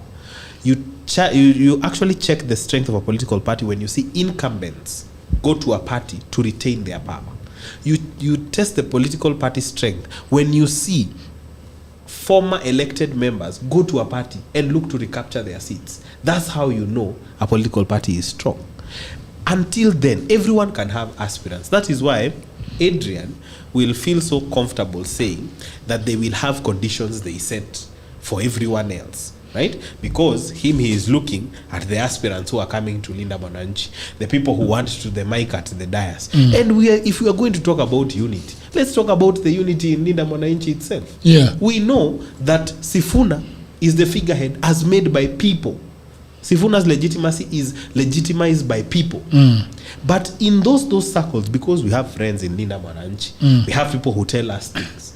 After those rallies, we have calls with those people. They tell us, pale kwa dais ilikuwa imewaka kwa sababu some people wanted to walk off, some people wanted to hog the microphone, others people did not want others to speak because they wanted to run the show, and tell him to tell you if that is not a symbol of disunity. But it is because even in Linda Mwananchi, everybody is jostling for space. That is why Linda Mwananchi has their own issues to iron out, DCP has their own issues to iron out, but when we come to the table, we are not losing sight of the focus, and the focus is that President William Ruto does not have a single extra day in office after his term expires this term. There is no division in Linda Mwananchi, Jagero. There is no division in But Linda Babu Mwananchi. was stuck in Kisumu and had to be pestered to go to Bungoma. Stuck? Yeah, he refused to go after his squabbling. Yes. Want me to say don't make me say, In Say what? Oh no, I will not give my enemy fodder. This is This is an in-house. So off camera, I will tell you. Don't make me tell the people of the internet. Yeah, I am the one who's allowed to say it, because for starters, Babu pushed away somebody's microphone and walked off and went to Kisumu and was marooned in Kisumu. That is what you saw on camera. What didn't we see? Yes, do your research. And you see, he knows. Now he become quiet because he knows. No. So he knows. My only advice to my younger brother is, please give grace to everyone. And understand that complexities or politics will never come with the luxury of simplicity. There's always complexity. There's someone who feels I should have been the one who was the leader of Linda Mwananchi. Another one is telling you I formed Linda Mwananchi. Another one is being told that since another person rose, you have been forgotten. So all these things are things that people are whispering in your ear. And let me tell you, Jagero, if there is a thing that is hard to resist, it's people speaking in your ear. If 100 people today walked in here, Jagero, and told you, we want you to vie for the seat here today, you will start making phone calls in your rural home saying ile shamba yangu nimeacha hapo inaweza, because people have told you. So trust me, in Linda Mwananchi there are people, they are speaking in the leaders' ears. In DCP there are people, they are speaking in our ears. So we know these things happen. But give people graces, Adrian. Don't be too quick to make final judgment. But take a leaf from your presidential candidate. He's good. He's very measured. He's good. I want to give an opportunity to Mr. State Agent, to Ambassador Kachola to tell us what he thinks about ES. It is unfortunate, but it is good to us who support the government and the re-election of His Excellency President William Ruto. Because we don't care about their bickering. That is up to them. I told you, Jagero, I think you do care. I don't they love really. Because I told you. Because what is your problem with Sifuna failing on TV? They spend billions trying to fight it. Opportunity. You know, I've been silent as but you are throwing jabs. You are throwing jabs at me. So you know, Kenyans need to know, Jagero, where are we as far as food security is concerned in this country? Where are we as far as the development of the country? Kenyans are not interested in this noise we are hearing from the two gentlemen. Kenyans want to know that if fertilizer truly went down from 7,000 to 2,500, how many farmers benefited, and what was the intake of money that Kenyans used to buy the fertilizers? The fertilizer was 2,000 before Ruto came. He put it up until 7,000, and then it reduced was it to 7,000. So it came back to 2,500. How many people, or what amount of money was pumped into the buying of fertilizers? Why are we today food secure? We are food secure as Kenyans now? We are food secure, save for a fact that this season, this harvesting season, due to people in Western are crying that it does not rain for 3 months. Go ahead. The fact that we might not have the harvest we expected this time round because of the delayed or scattered rains, that does not mean we do not have enough in our reserves, in our galleries to feed Kenyans when that time comes. But we know today that for a fact, even the milk production rose significantly by nearly 90%. Milk production from 4.7 billion liters a year to 5.3 billion liters a year. We know for sure because of the price of fertilizers. Not just because of the price of fertilizers, but because the animal feed went down in cost. These are some of the interventions. Kenyans need to know that honestly what happened to the sexed semen, because before President Ruto came in, the sexed semen for animals was at 8,000. What are we talking about now? As is going on, listen. No, you cannot be lying to Kenyans and they're not factual. There is a recent report. It is in the media right now. No. Listen, I'm not actually. I want to read him something. It's a podcast. Let me read him something as he continues. Farmers were not being paid for. Let me read him something. Give him his time. Give him his time. Cane farmers. Can I ask you something? Being paid under 10 days, between 7 to 10 days, they are being paid. Unlike back then, when this administration had not come to power. So some of these things we let Kenyans know and appreciate. So even when they still bicker around and decide for a candidate, we wait for them and then present to Kenyans our Adrian is saying that you are lying about agriculture. Look, there was a recent report that was given out here by IPC. Okay. If you look at it, in fact, it has been taking note on the issue of food security. There was a report that has said that the food insecurity has worsened significantly in Kenya, especially in 2026. The report was made this month. 3.3 million people are experiencing acute food insecurity in Kenya right now. Around 400,000 people are in IPC phase 4 emergency because of lack of food. So this has represented about 52% increase compared to 2025. So from last year to this year, we are having a food security problem with an increase of acute food insecurity problem of about 52%. When approximately 2.15 million people are in crisis right now as we speak when it comes to food security. And Jagero, I began by a disclaimer that in 2026, the harvest has not hit the target. For what reason? For delayed rains. This is a natural calamity, natural disaster, which of course, if you check clearly, by 2021 and 2022, those who were in dire need for food, those who were at risk of starvation, by then was 6 million.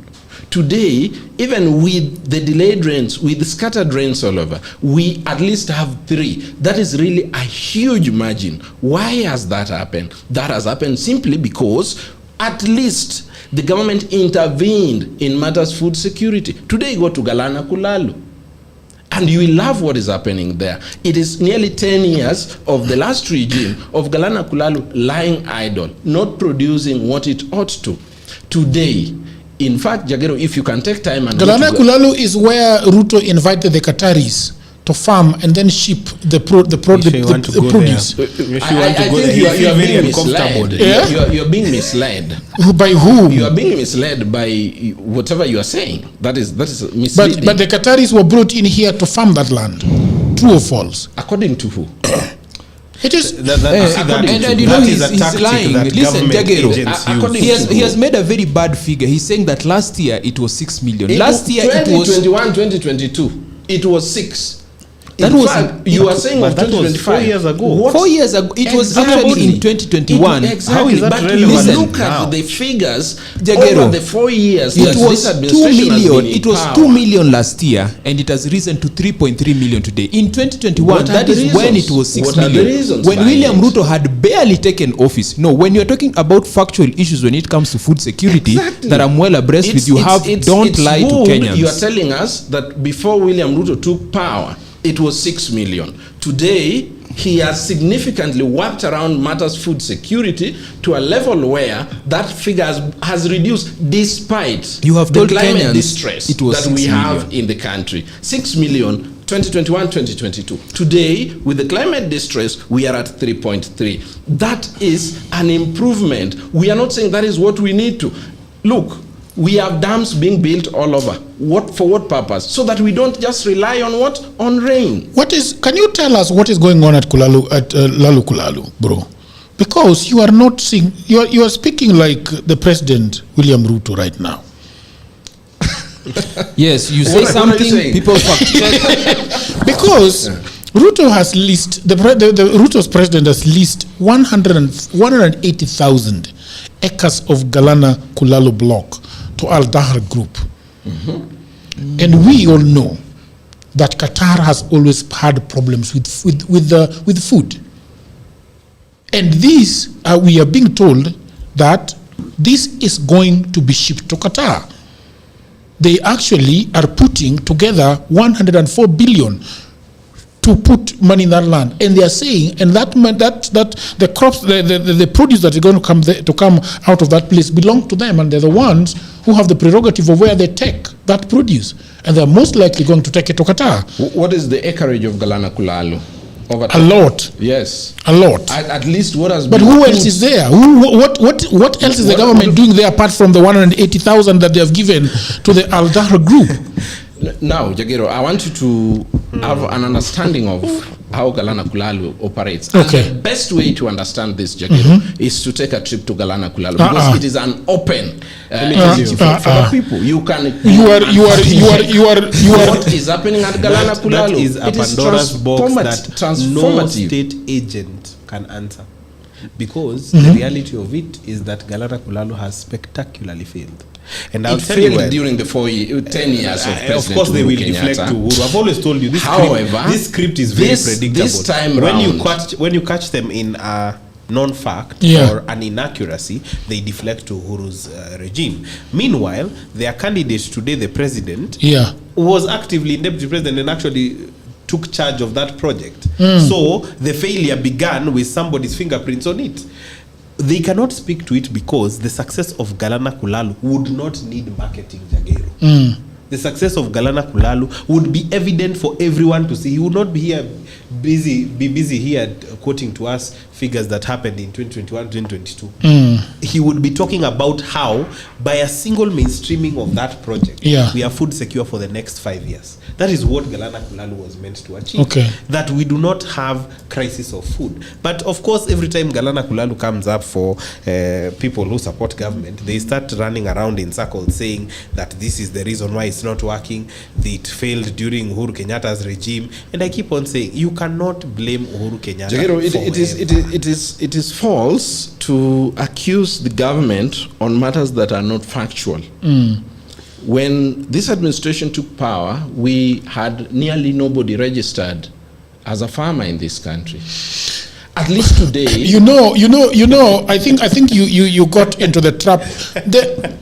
There is, in fact, this has been written. I don't know, but there is a massive gap here. The goal of Galana Kulalu was 1 million acres of land was put aside for Galana Kulalu. For production and to secure Kenya. Now, the only amount that is being used right now, before a lot of it was actually sold out, almost a third of it was given to the Qatari group, is actually 3,200 to 6,400 acres that is being used. But 180,000? Yeah. 3,200 to 6,400 acres of land means 1% of the total project potential is currently being utilized. Jagero, 1%. The easiest way was not to bring up Galana Kulalu because it will always disgrace this government.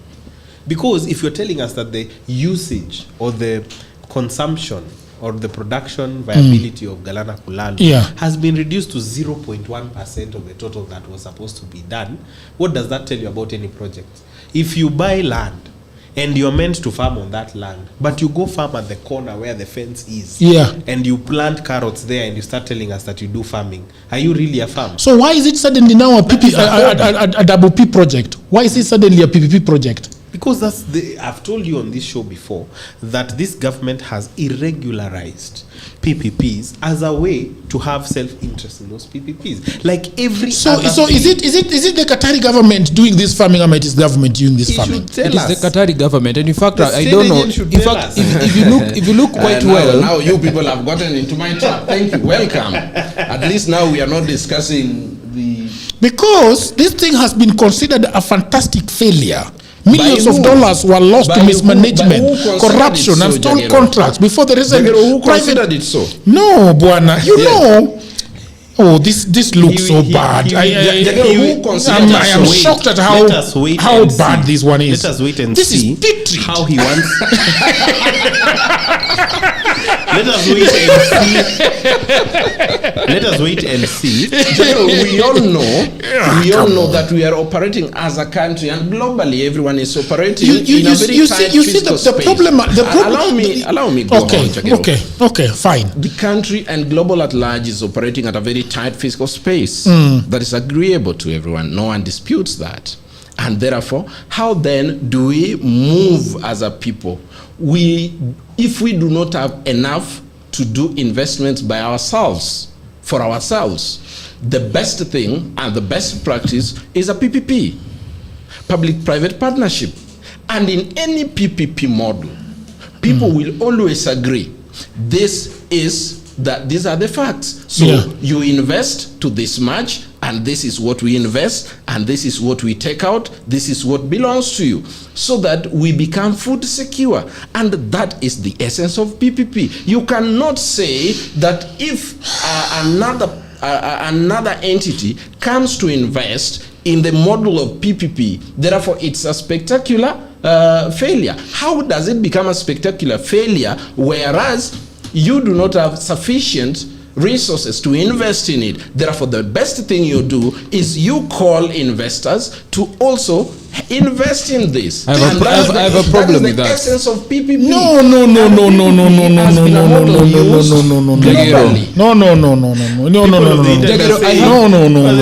He's lying too much. No. Before you come in, Adrian, I want to come in. Before you come in, I hate PPP. No, I'm going to allow you to come in. When as a country we sit down together and agree that we need our food basket full, and we put aside 1 million acres for us to have our basket full, and we are not even able to use 5,000 acres of the 1 million acres that is set aside, and having failed to do anything for ourselves, we now invite a country that does not plant any vegetables, anything, and allow them to put 104 billion in our own land. And at the back of your mind, you are claiming that those people are going to give you that produce. And that they can only get into a PPP arrangement whereby they're giving you all the food without. So what was the original plan then?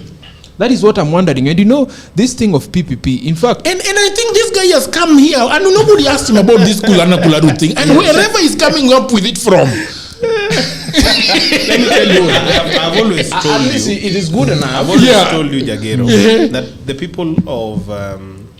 who work for the state, who represent the state, often read from a similar script that is such a thick echo chamber that they cannot hear outside, because he's about to give us some facts. Those facts will be grossly skewed. You have asked him about the performance of Galana Kulalu. His first statement is, the world over, we're operating on a tight fiscal space. He's not addressing the fact that that is physical land that has been allocated. There was a plan for this. He's not talking about the fact that the allocation itself has been subpar, and the fact that we've now had to outsource alleged manpower, because it's still alleged, because even that group that is supposed to work within Galana Kulalu, the performance is not there. 1 million acres, Jagero, could almost settle a good percentage of the homeless crisis in this country. That's how big 1 million acres is. So now he's about to tell us that somehow what we see is not what we see. This is akin to when people in a relationship catch the other one in infidelity situations, and then they tell you it is not what it looks like. Don't trust me, do not trust your lying eyes. Because kama mumeshindwa situpatie hiyo shamba basi. Now, Jagero, I mean, that is almost 800 and something thousand that is lying idle. Why can't I get an acre? And they've leased it to 99 for 99 years. Very good question.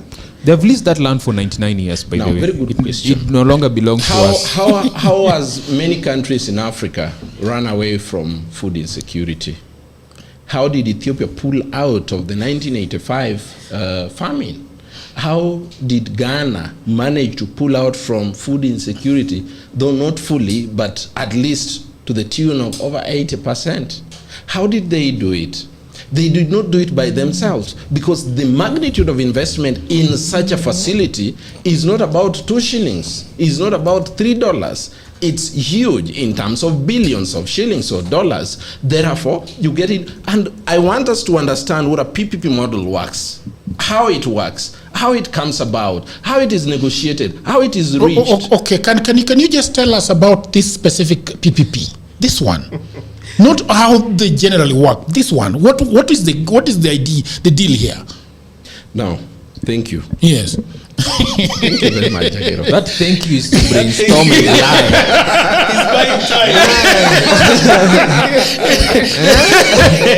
Oh my goodness. Be nice. No. Jagero, this is what happens. Yeah. Because we need to be food secure. Okay. How do we begin by just to ensure that we are food secure? Okay. First, we begin by identifying, do we have farmers in the country? We don't assume. Do we have farmers in the country? Yes, we do. How many are they? What size of land do they farm? Okay. What do they plant in those farms? So with that, you are collecting data on how many people are farming, where are they, what are they planting. So what kind of food are we likely to have? Because it will again inform what kind of food do we need more. If we have excess protein, do we need more carbohydrate? If we have more carbohydrate production, do we need more protein? Therefore, after the government came in this administration, it began by registering farmers.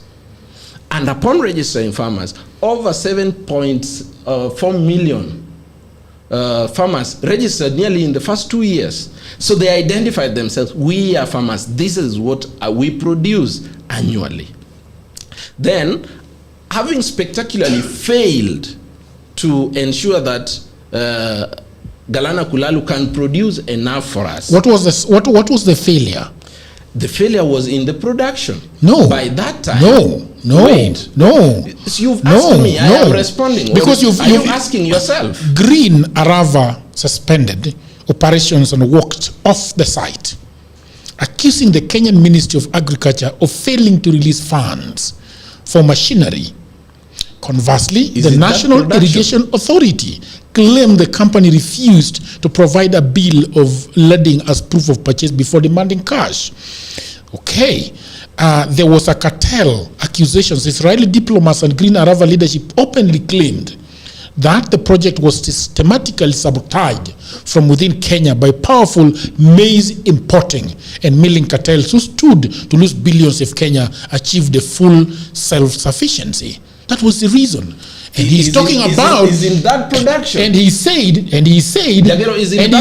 Ruto was in charge of that. Wait. What you've read, isn't it production? No. But the question that's not what I was asking. I was asking the failure. Why are we running to PPP? The failure was in the production. Therefore, if in the first place what you've read. But why was there no production? Because the government could not pay for the machinery that they had agreed to pay for. Now, you see, when you have a government in place that cares less, that is exactly what they do. Which government is this we are talking about? That's a government of the former regime. So that is what they did. Now, the government of the former regime. Yes, that is what they did, and now you can understand where we are coming from. That is Wesley's government. Led by then President Uhuru Kenyatta. So now, when your Nilot brother came in, he realized that there is a problem here. How do we handle this problem? Do we have enough money to go put in and harvest? No. In terms of acreage that we are going to invest in, do we have that manpower in terms of finances? No, we don't. Then how do we go about this? Okay. We can now partner. Okay. If Jagero cannot put a magnificent studio like this for political headache, Jagero can look for Jeff because Jeff No, let's stay with the farm. Yes, let's stay with the farm. You can now look for other partners who have resources to come and put in because they have some resources. Okay. So in this partnership, what you do, you make an agreement. This is the production that we look up to every harvest or annually. In this is because this is what we as a Kenyan government we've invested in. This is what you've also invested in. So this is what belongs to us. This is what belongs to you. So the proportion of investment and the proportion of reaping, directly depends on the proportion of investment. What are the proportions? No, that is now finer details. If you want them, I can bring them next time. So you don't have those are finer details. So you don't have. I've told you, you can simply walk into a ministry and ask the Department but of Information. How are you supporting something whose finer details you don't know? No, Jagero, you see, I brought up this topic because we had unnecessary bickering between two guys. Let me tell you, he will call it unnecessary bickering. This thing is thinking. He will call it unnecessary bickering, Jagero, and then fail to even articulate what it is. Yes. So, if we're going to consider the political situation of this Kenya, of this our country, and you insult the intelligence of Kenyans by saying the things that they are concerned about is political bickering, so be it. But at the very least, represent your government properly. You cannot be telling us about Galana Kulalu when we are talking about even not a single percentage expended towards its initial intended purpose. So whatever you're trying to do by trying to tell us about fiscal responsibilities, the way the fiscal situation of the world looks like, all that is just mambo jumbo to hide the fact that Galana Kulalu has failed, and it would have, in its success, it would have made us food secure for a number of years. Because the thing is, this was a government to government agreement championed by the former President Uhuru Kenyatta and the current Israeli Prime Minister Benjamin Netanyahu. And the funny thing is that by the time this thing was coming to a close and everybody was walking away, the company had completed roughly 85% of the infrastructure that was needed as the model of the firm. Kenya had sunk 6 billion into the project, and then everybody just walked away. And then now they are bringing this Qatari group to make us food secure. At least they sank their money and nothing came out of it. In the first harvest after the PPP model, what did Kenya get out of it? 1.4 million bags. Okay, let's go on to the Sifuna is losing a lot. Sifuna and Osotsi are being kicked out of every committee that they are in, and I don't know whether it is the hand of the government. Why are people being kicked out of committees? A reshuffle of Senate committees has stripped Nairobi Senator Edwin Sifuna and his Vihiga counterpart Godfrey Osotsi of some of the most influential parliamentary positions, denying them the powerful oversight roles and reducing their influence in the House. But Sifuna told you they will strip him of everything. They will take everything. They will take his clothes. Everything. So they took his car? They will take his car, they'll take his house, they'll take his wife. Eh?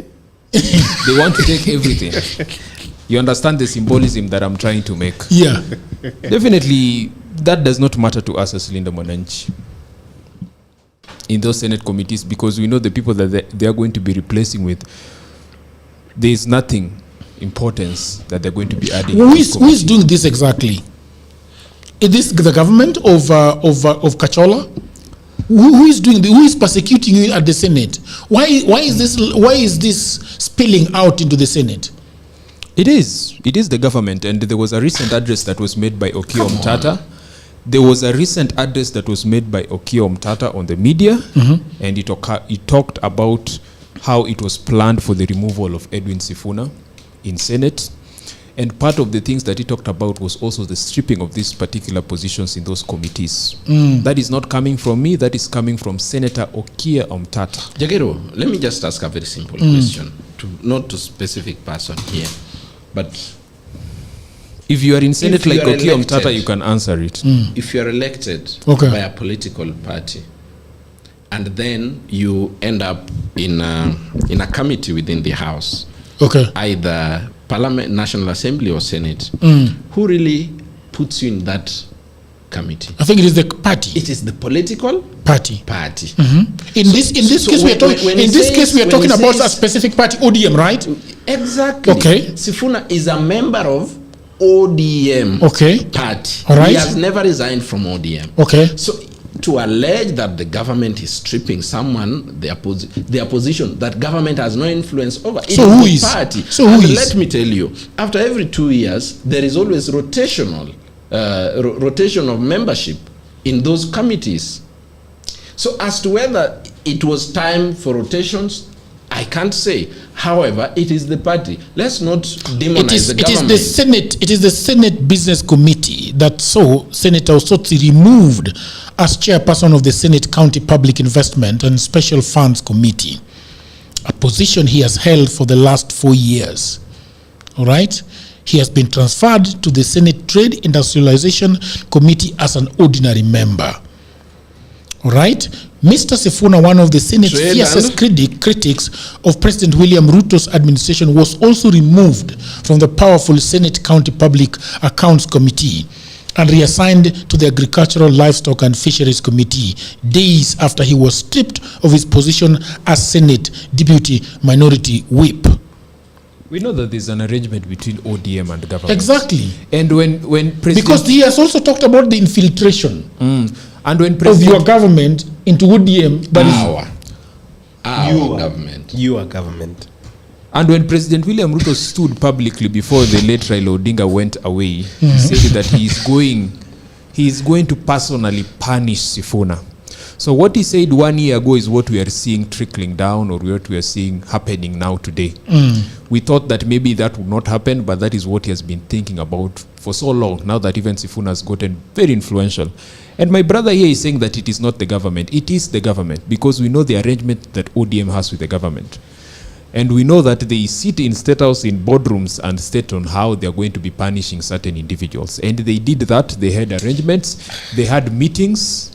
And they made a resolution that they would strip off Sifuna all his benefits from ODM and from Senate. What really makes the difference between the allegations of Adrian and the allegations Honorable Rigathi Gachagua made about Batuk?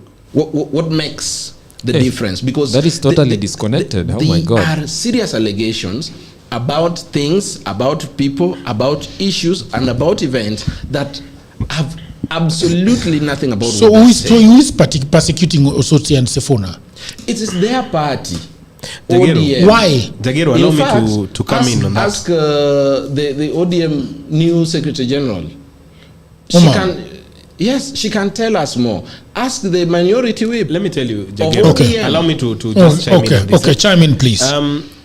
One, for me, I see it as a simple situation of political choices have political consequences. Okay. And you cannot divorce the hand of the government in it. Granted that it is as a result of dominoes falling. The moment that Sifuna went against his the party that he was SG, that is indeed the moment that it was decided everything that came with the perks of being the SG of ODM would eventually fall and leave and get away from it. And when I think about what is going on now, I like to tell the people in Linda Mwananchi, they should always just try and look at DCP. When Linda Mwananchi began, I mentioned very clearly, I said, what is happening in Linda Mwananchi now is what was happening in DCP 2 months ago, where you will start to see narratives being formed by government that there is going to be ego issues, there is going to be division, there is going to be this, that, or the other. We are also going to see that the people of Linda Mwananchi, and we've seen it recently, have gotten very mad at the list of senators who voted to remove Sifuna from the committees. There was a list that was going around on the internet. Okay. And I remember commenting on it on social media and saying they should take a chair and observe.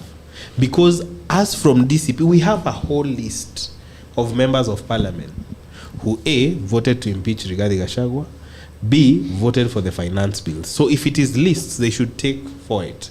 So when I look at what is happening to Sifuna and Senator Osotsi now, it is an ending to a political message being sent by ODM, and most of all being sent by UDA. I have said that the reason why I cannot remove William Ruto from this is because he is the one who had the most interest to gain when Baba died, because he wanted to control the region that now seemingly did not have their leader. And if you look at how ODM even elected chose their party leader, it is not constitutional anywhere, right? They had 3 deputies, none of them ascended to be the deputy party leader, and it only speaks to logic, because I have not read the ODM constitution, but it only speaks to logic that if you have a deputy, the work of the deputy is to deputize the principal. If the principal is not there, a deputy takes over. They were 3 for crying out loud. But somehow they took a process that nobody knows, cannot be documented anywhere. So that is why I'm telling you, the affairs of ODM are being managed in State House. And that is why Sifuna and Osotsi right now are facing I am not a member of ODM, but I think it is an insult to the great party of ODM that I was once a member. When did you leave? I left in September 2022. September 2020. You are the first group to have gone to State House after the fall. To State House. I've been to State House once, at least when Raila was being coronated to run for, or being endorsed to run for AUC position, based on my issues to do with the foreign policy expertise. Okay. I had a role to play here and there, but I've never been to State House for any other function apart from that. But Jakero, is it true that there are less powerful committees in the House? No. Then what are you telling us about people who are in those committees? If you are moved from one committee to another, you are complaining, you are crying that you've been stripped off from a powerful... Osotsi is becoming an ordinary member. Yeah. Come on. Yeah, an ordinary member. What does it mean, therefore, for those people who are ordinary members? Don't they deserve? So just hold a bit. A chair and an ordinary member. What it means, therefore, Jagero, is that we can have a house that intends to serve the people, not to serve themselves. Because then it is self-gratifying that I am the chair. So are you serving best when you are the chair, or you are serving so long as you are in a position to serve? I want to therefore believe that each and every position in that house, each and every committee, because when you talk of trade and investments, is there anything we need in this country like industrialization? When you talk about trade and industrialization committee, Jagero, is there anything we need more than industrialization? In order to create jobs, in order to create opportunities, we need that. Where then I think you are hugely deflecting. No, absolutely. No. And let me tell you, the people of the internet are saying this is what is called intellectual dishonesty. No. He's saying, hold on, he's saying... He's merely interjecting. Yes, the mic is still yours. I'm trying to set you back on path. Because he's saying that no committee is more important than the other. There's a committee called Welfare for members there. Can you compare it to the Committee of Defense or the committee that gives powers and privileges? You cannot, because their role is differently situated so that each committee has a role to play. But you cannot say or come to tell us that even if a member is demoted from a committee that was significantly influential, because if you talk about something like the Powers and Privileges Committee, it gives a lot of movement to the members of parliament. So if you tell me that is the same as welfare, because apparently you're trying to make an argument that it's talking about different things altogether. People of the internet were watching, and that is exactly what you said. Who has been moved to trade and industrialization? Is it Osotsi? So you are going to be blind to the fact that only people in Linda Mwananchi are being tossed left, right, and center, and that is all. Just a moment, Jagero. I want us to be very factual. DCP, even Kenya was removed from his committee and made into an ordinary member. Yeah. So it is not about Linda Mwananchi. So it's purging. So who is purging the Senate? It's about who is purging the Senate and who is purging the Parliament? It's about taking people to committees that they can serve even better. When you talk of trade and industrialization, Jagero, we need brains like Osotsi to go and help in trade and industrialization. How do we spur growth? So taking him to that committee, it should taking Sifuna to fishing committee. Fair enough. I think it should serve better the people of fishing communities. And for me, I am just looking at the pettiness of this whole operation and the purge. Because trying to take away 15,000 from Sifuna, I mean, it's a useless idea. I mean, there's other ways of fighting Sifuna, but trying to take away 15,000 per sitting from Sifuna and reduce to 7,500, you are punishing him. I mean, we are going to all contribute for him that money. The difference is 7,000. And give it to him and let him retire from them. The difference is roughly 6,500 or 7,000. Yeah, so we are talking about here. It is I think from what we are talking about. It is just the pettiness. Someone can cry about 6,000. No, you are turning it around. You are turning it around. Taken away from him. 6,000. It's about the influence that these committees come with. Okay. You are able to directly shape policy. When I eventually get... What are you saying about the fishing community of Jageros? When you are eventually... Jagero, are you not a fishing community member? When I eventually get... But even if we talk about that fishing issue, what have you guys done as the government? You decided to create a pyre instead of helping the fishing industry. Oh, thank you. You made a pyre where people are watching movies Jagero, at night. Have you gone to... What have you done in terms of fishing policy in Nyanza? Bring it on, Jagero. What have you done? Have you gone to the aquaculture farm in Kisumu? Who is doing it? Now, who is doing the it? Government through Lake Basin Development Authority. What are they doing?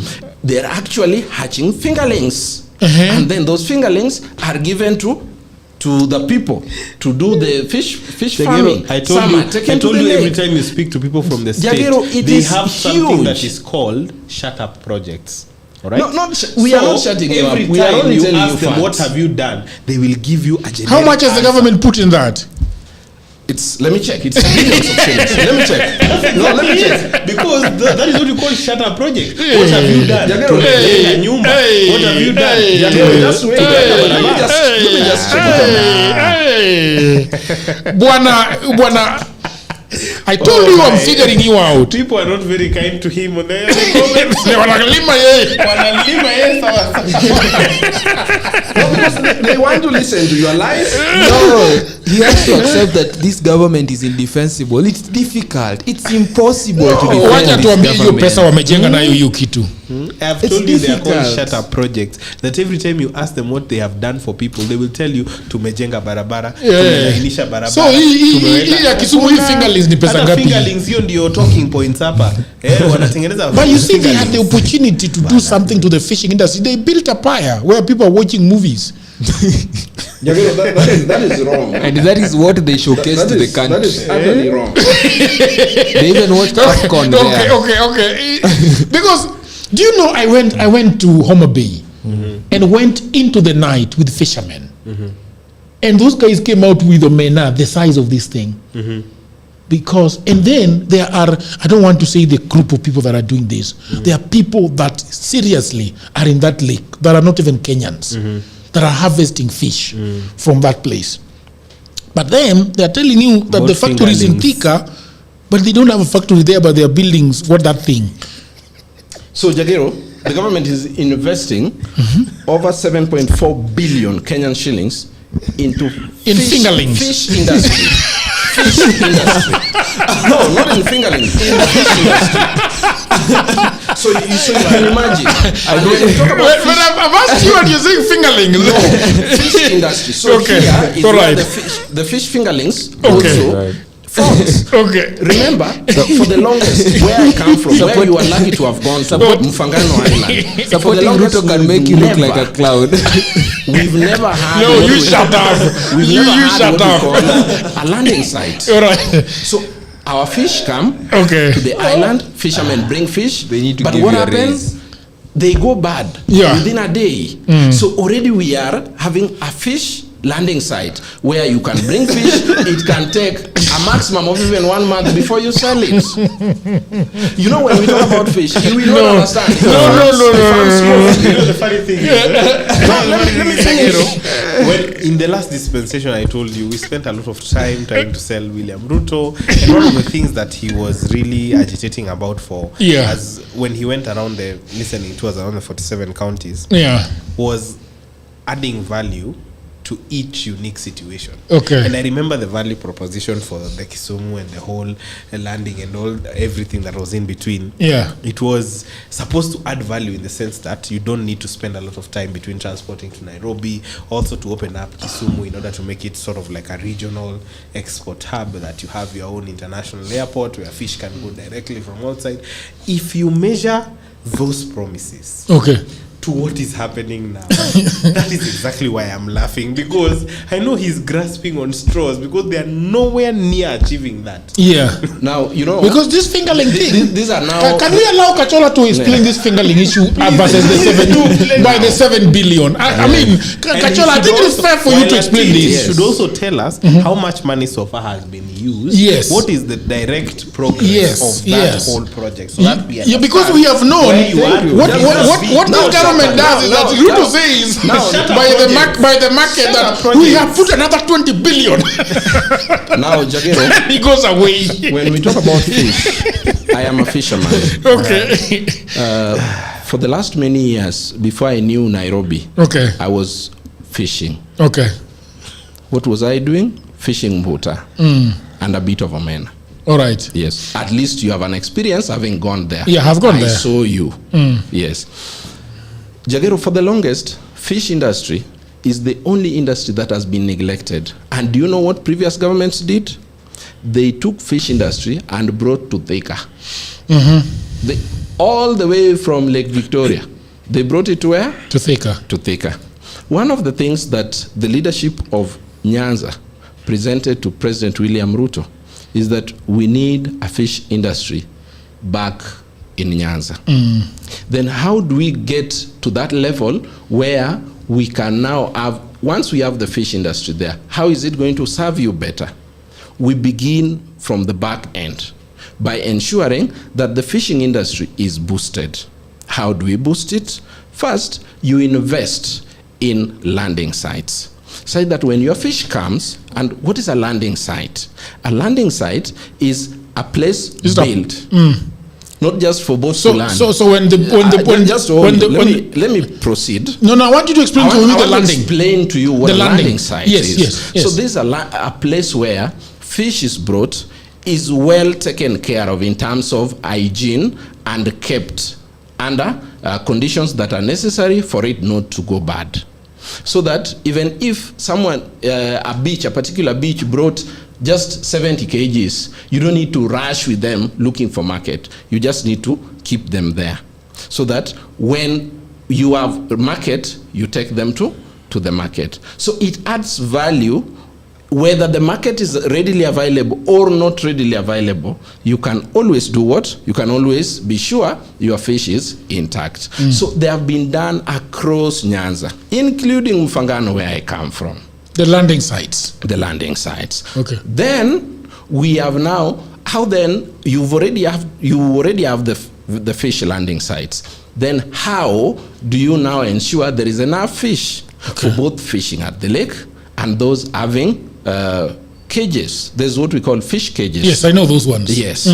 So what the government did is, let us take the initiative of ensuring that we have enough fingerlings for farmers. So farmers can easily get what? Get fingerlings, not from brokers, but from government agency, which is Lake Basin Development Agency, based where? In Kisumu. Yeah. So they do the hatching in millions of fingerlings. So people go there to get them at much more subsidized.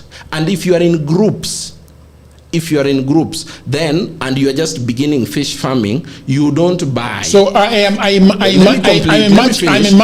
Let me finish, Jagero. Let me finish. I'm just interjecting. No, don't interject. This is my industry. This is not coffee. This is not tea. Okay. This is fish. Why are you taking a swipe at the coffee people?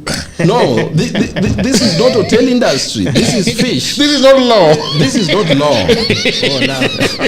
So what law is not an industry. So what happens next is, if you are a group and you are just beginning and you are a registered group, what you do, you present your case, and then you are given a startup fingerlings. For startups, you are now given for free of charge. Okay. Yes. So you can go and keep your fish, harvest, sell. Now next time, you go and do what? You go and buy. That is empowerment of the fish industry. So next time, one thing we must push hard as the fishing community is that our fish processing plant be transferred from Thika. Who is the owner of the fish plant in Thika? Jagero. What I'm saying who is this. Who is the owner of that fish? We must have a fish farm. Fish Why is it being transferred from? I mean, whether transferred or not transferred, we must have our own fishing processing plant. Where in Nyanza, be it Sori, be it Omabe, be it Kisumu or Siaya. What now you can go ahead and ask your question. What Kachola has successfully done is he has restated the UDA manifesto and what they intended to do. I have told you what is happening. Let me tell you, the reason why I know this is because, like I said, the value addition from each and every specific area was supposed to be addressed with its own uniquities. That's why they came up with the idea of special economic zones. And the truth of the matter is, even the special economic zones as they are right now are still not functional. Because they were started as a project, because the intention was good, I'll admit. And when we were going about trying to sell the manifesto of the candidate back then, we used to say that Kenya is going to be transformed. You believed in the manifesto? Let me tell you, because the Kenyans, we used to tell Kenyans that the people of the lake will have some sort of independence. The people who are farmers of livestock will have some sort of independence, because the value was to cut the brokers between. So I agree with what he's saying in theory. But whenever you put to test the theory versus the practicality, that is when they start stammering and telling you what they intend to do. Because 4 years after election, you're telling us about what is intended to happen, or what should be done, what we should invest in. What have you been doing in 4 years is the question. He has just mentioned, and I need to respond to this quick. He has just mentioned something about what was intended, and giving examples with even fishing communities and pastoralists. At the time this government was taking charge, there was no government insurance to animals among the pastoralist community.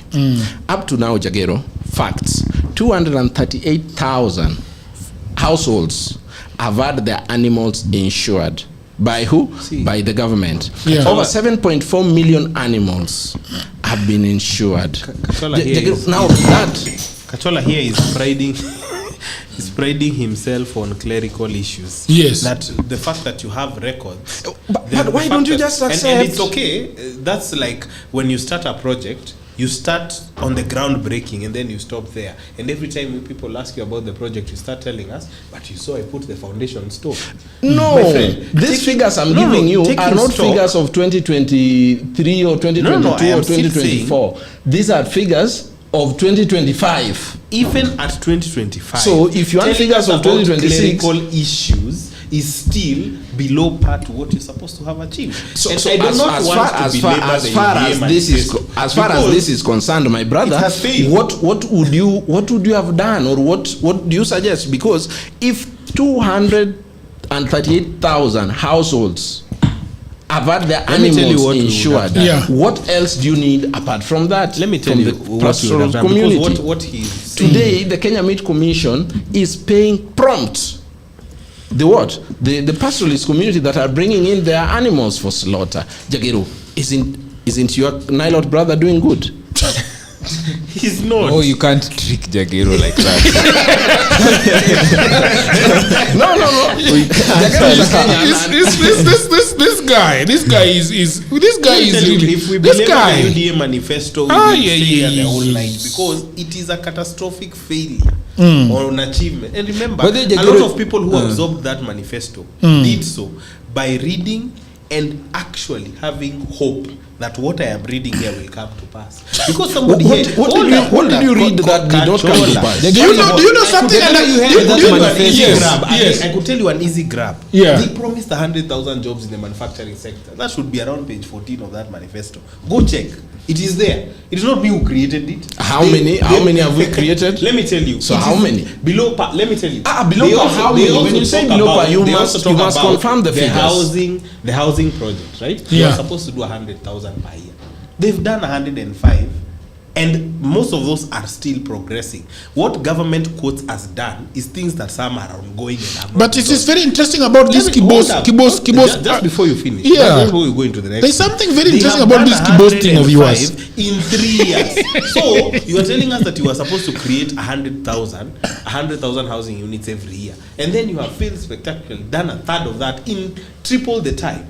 So I am wondering, What are we here talking about? A failed manifesto? Are you listening to yourself, my brother? I am listening to myself because I read my manifesto, Katola. I know it. You read, you understood.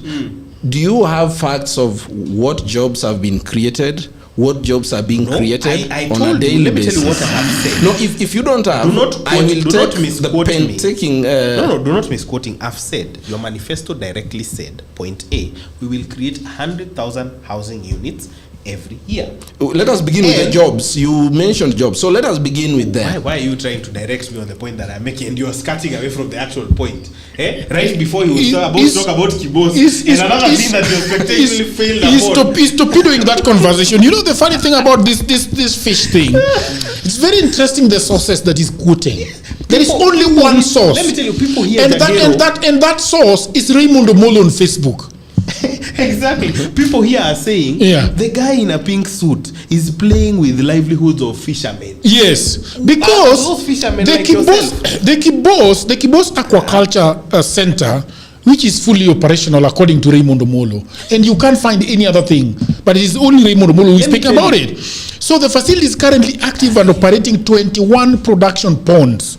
It has scaled up to 2 million fingerlings per month. 2 million. But the only source is Raymond Omolo on Let Facebook. Me tell you, government will even challenge controller of budget reports. The Auditor General, they will tell you that there is money. The Auditor General will come and tell you there is 11 billion that has gone missing. And then they will tell you what is your source. The Auditor General is mandated to know that. So which source are we supposed to have? I love how you've conducted this. I love your research. For once, at least you've quoted something that is coming from a government official. A government official is not a source of information. Now, that is the chief coordinator of all government projects. Yes. Chief then what coordinator. does Felix Koskei do at the head of the public service? Coordinating government projects. That is part of the work of that ministry. Can I? Yeah, are we part of the work of that verifiable source? So wait. So when he tells you, Raymond Omolo is the CS for Interior. No. Is the PS for Interior, but apparently yes. Now you see, these are the things. So, but no. But you are the lawyer. No.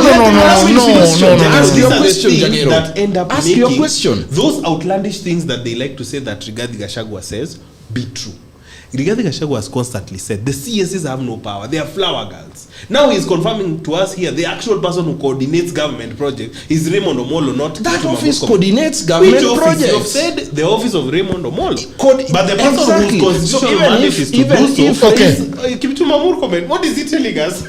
That's what I'm telling you. When in a government that is confused, you know you're a lawyer. You're a lawyer. No. I think there is something that we are not getting between the two of you. Somebody is torpedoing the other. Allow me to repeat what he has said. Okay. He has said that you have quoted a government official. Which government official in question? It is Raymond Omolo. Yes. Right? He has said that he's in charge of coordinating government projects.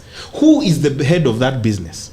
Who is the head of public service? There are other government officials whose that mandate falls squarely on their desk. It is coordination of public service is Felix Koskei. Yeah. Coordination of interior and coordination of other ministries is Kipchumba Murkomen. But he's telling us that PS Raymond Omolo does it. So you know, let us not narrow. I'm not narrowing. I'm restating your own points to you. Now you've taken my words and you want to make them better than I do. Now, just firstly, let me just inform you. The office of the Interior Ministry coordinates government projects. That is a fact. That is not a lie. Therefore, when he tells you that the production per watt per month has upscaled to what? To 2 million. Why is it that we cannot have more than one source for this beautiful thing that is happening down there? I mean, because you've not gone to LBDA website official. Have you gone to LBDA? Just check LBDA website official. That is Raymond Omolo. What is the difference? They want us to check their own website. Yes, Jagero, where do you get government information? When an Auditor General wants to verify information, they will not go to the CS and tell them, please tell me this happened. No. They will go to that ground and see, where is this project? They will want verifiable information. of the progress of that, how much has been sold, how much has been used, the contractors, how many people have been contracted. They do not go and ask the CES or DS. You know, we are talking about fish, and this is the beauty of it.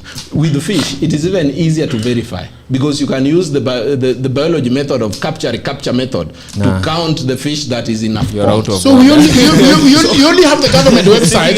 We only have the government website. We only have to Kenya News Agency, which is another government news outlet. Do you want to get them from? Do you want to get them from a political party's office?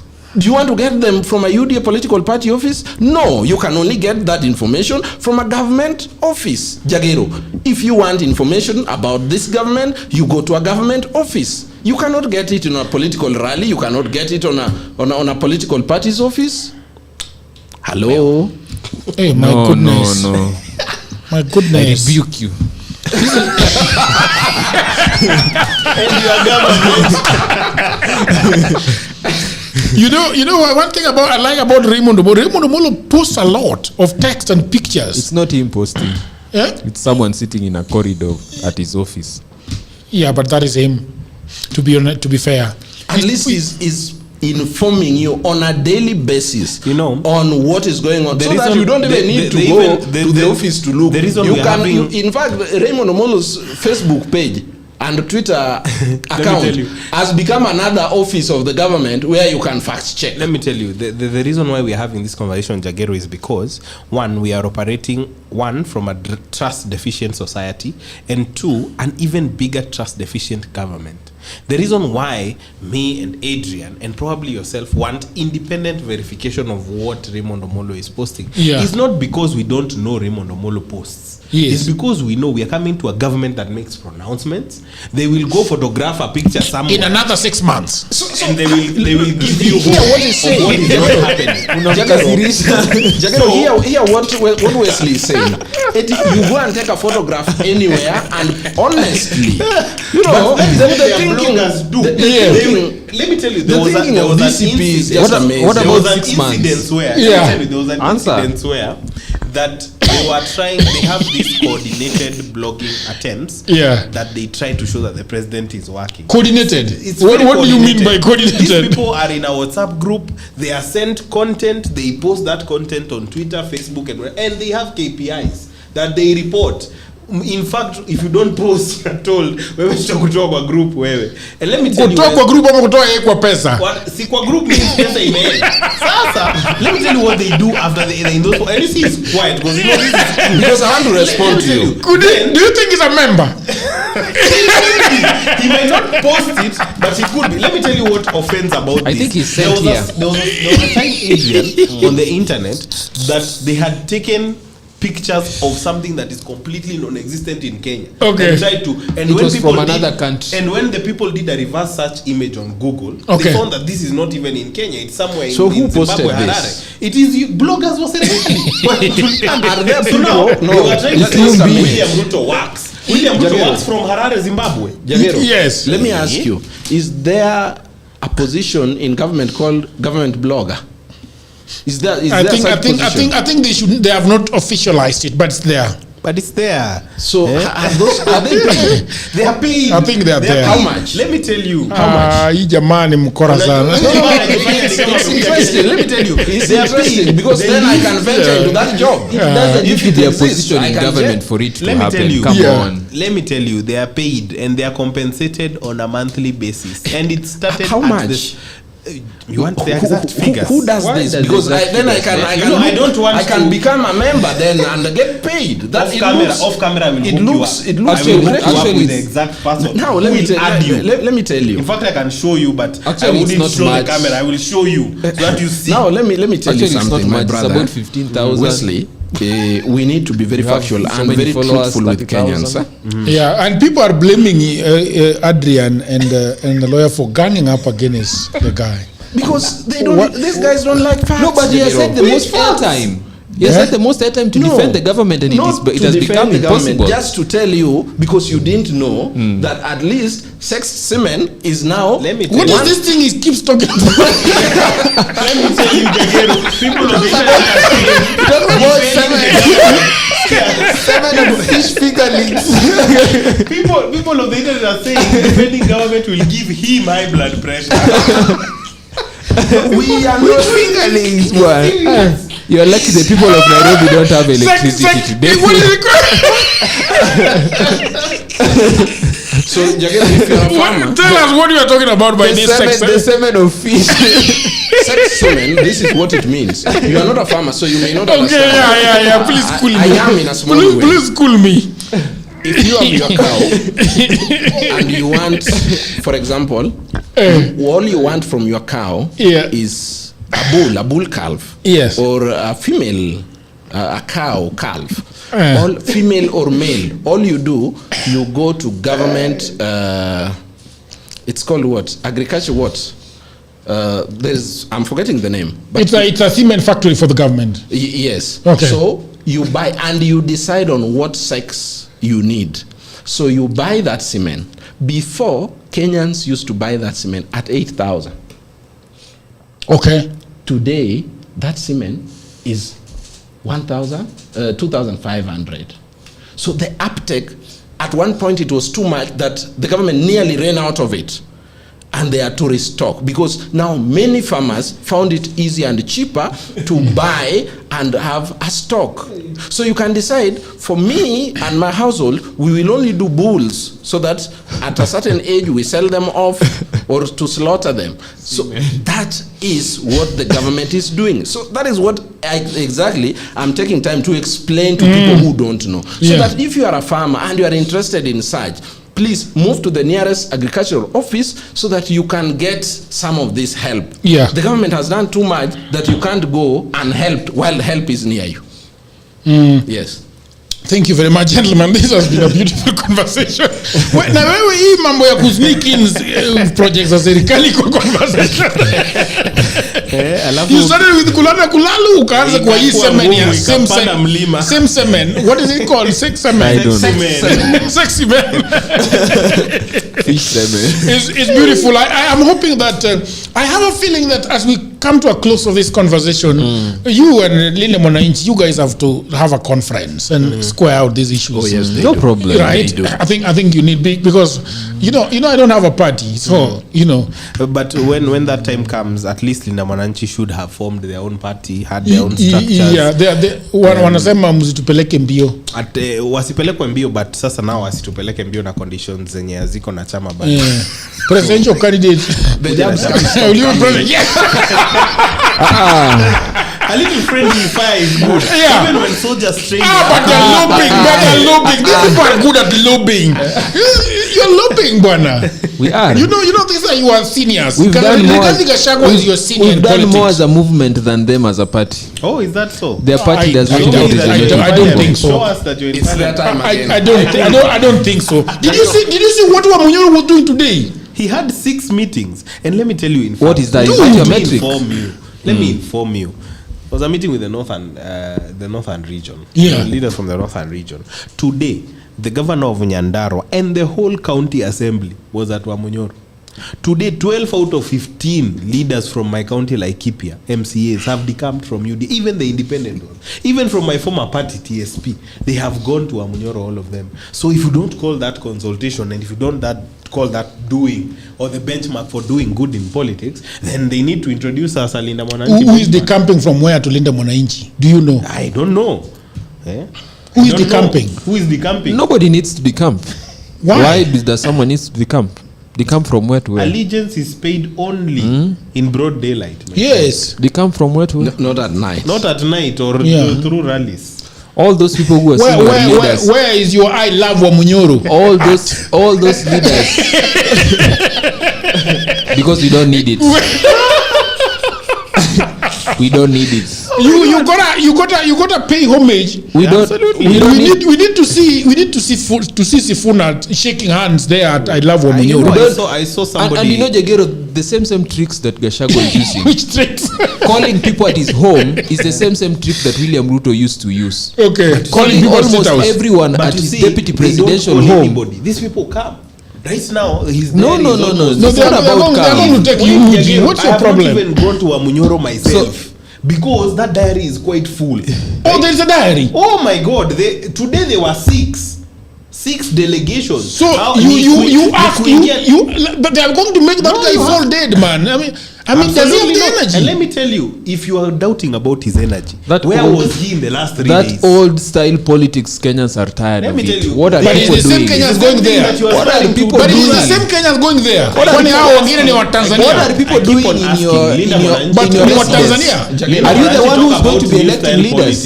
As if the people who go to Wamunyoro are people imported from Uganda. Now I think it is only fair enough that I break the tug of war. Yeah. No, but you are doing fingerlings. We're going to focus on you again. so that we at least we get fingerlings. But you know one thing that you've talked so much about the government.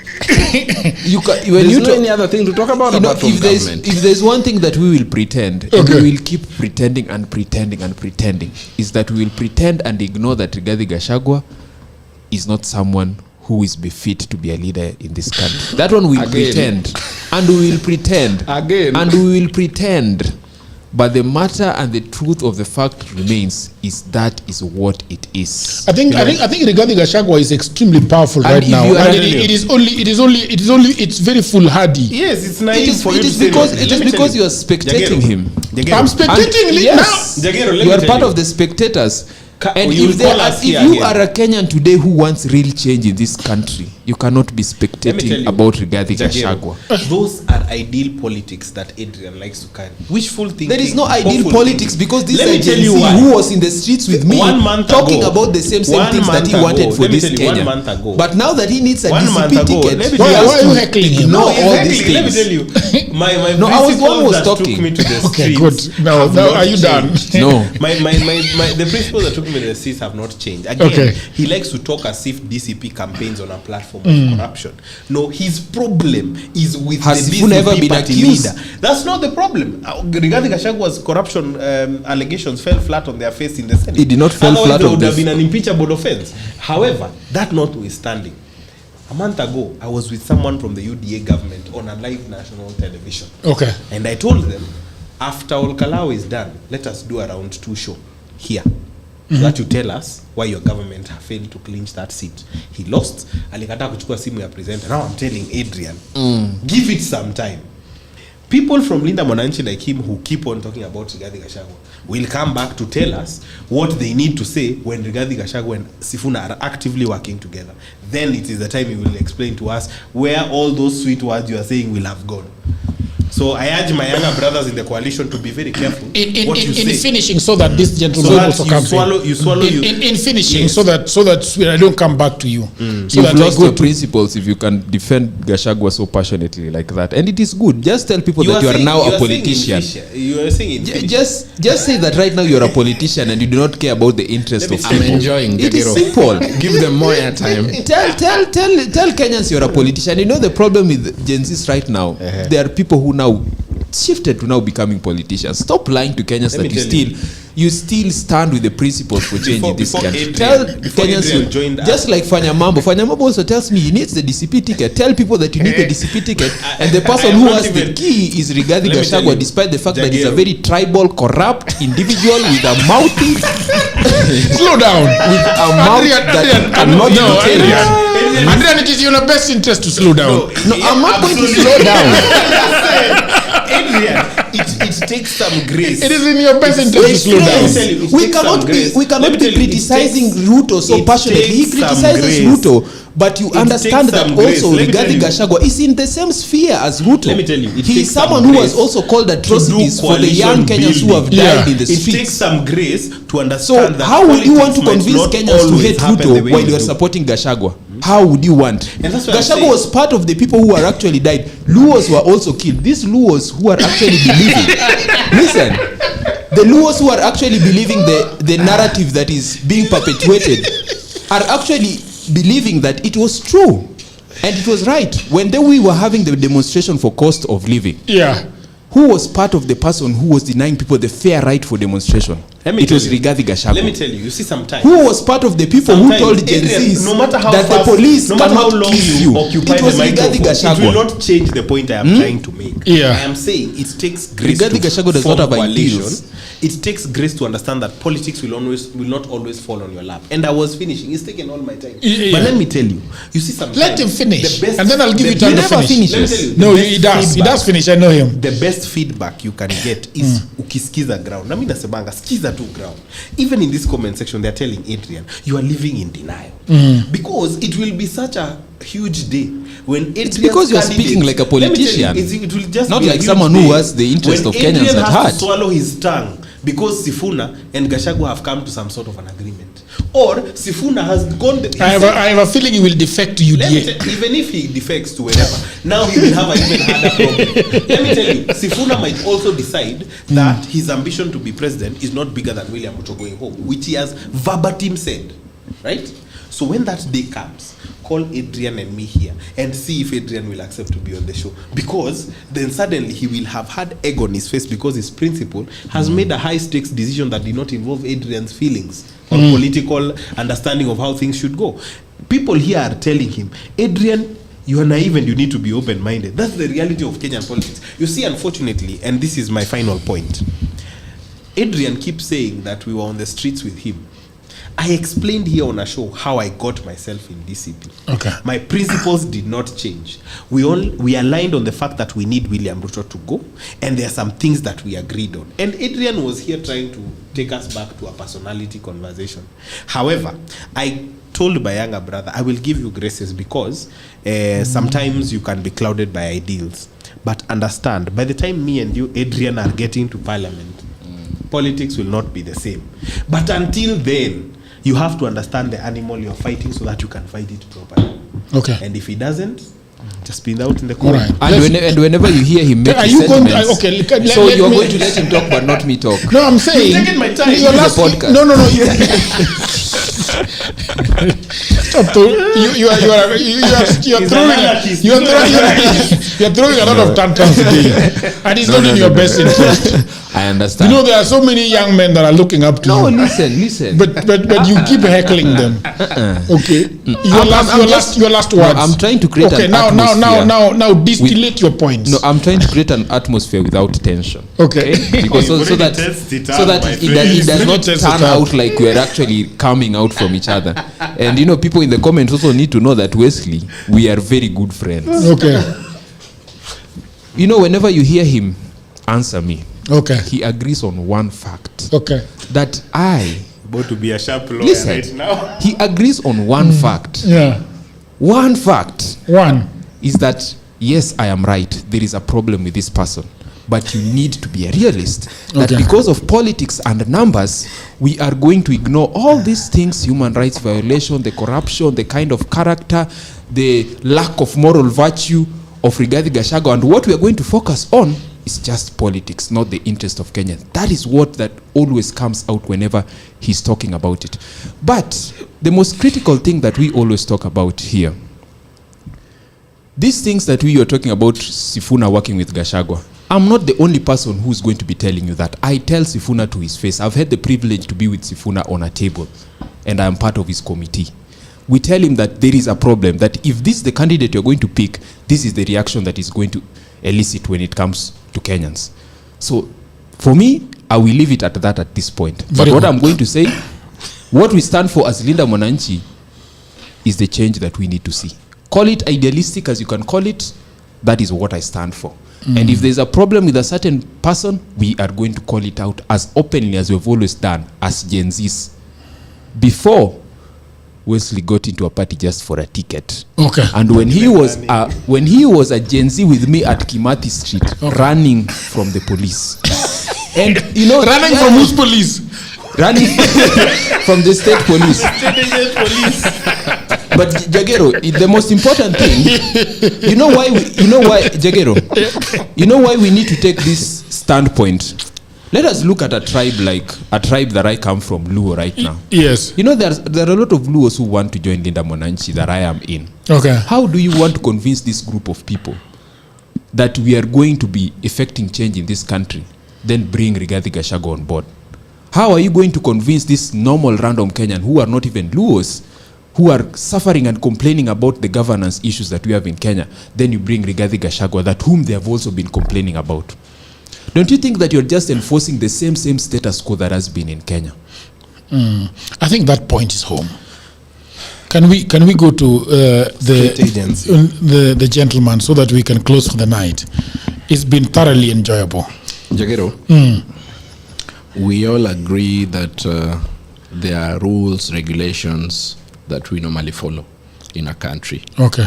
And those rules and regulations, we did make them for ourselves, either through a plebiscite in 2010 or through our representatives in the House. And whenever members of parliament sit to make rules and regulation, ratify issues, we must accept that that is the representation we send to the House, and that is the decision they have made.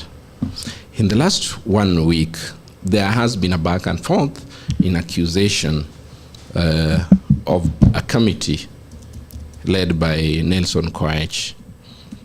And those accusations, they were a bit lethal.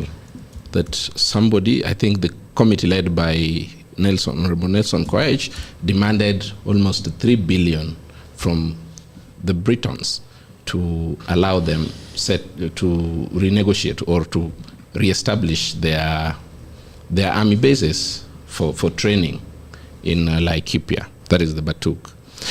What does it take to negotiate a treaty to its logical conclusion? Number one, we have to check, is there a need for that treaty?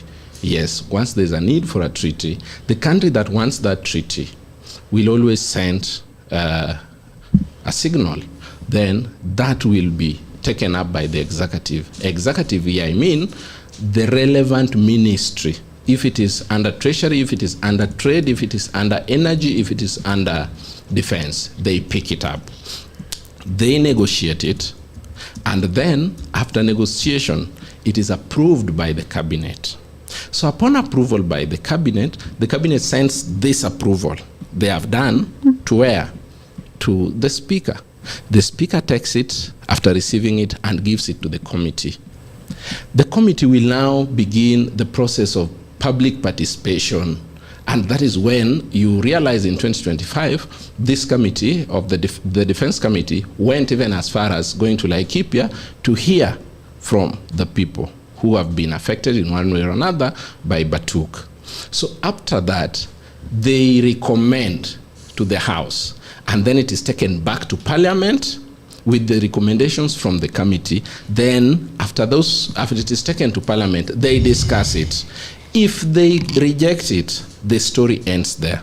If it is passed, it goes now to the minister for ratification, then it is deposited for what? For action. In all that process, where can someone even ask for a bribe? I think even when we want to accuse leaders for something that they have done or they have not done, when we want to put accusations, let's first try to understand how best can we accuse them.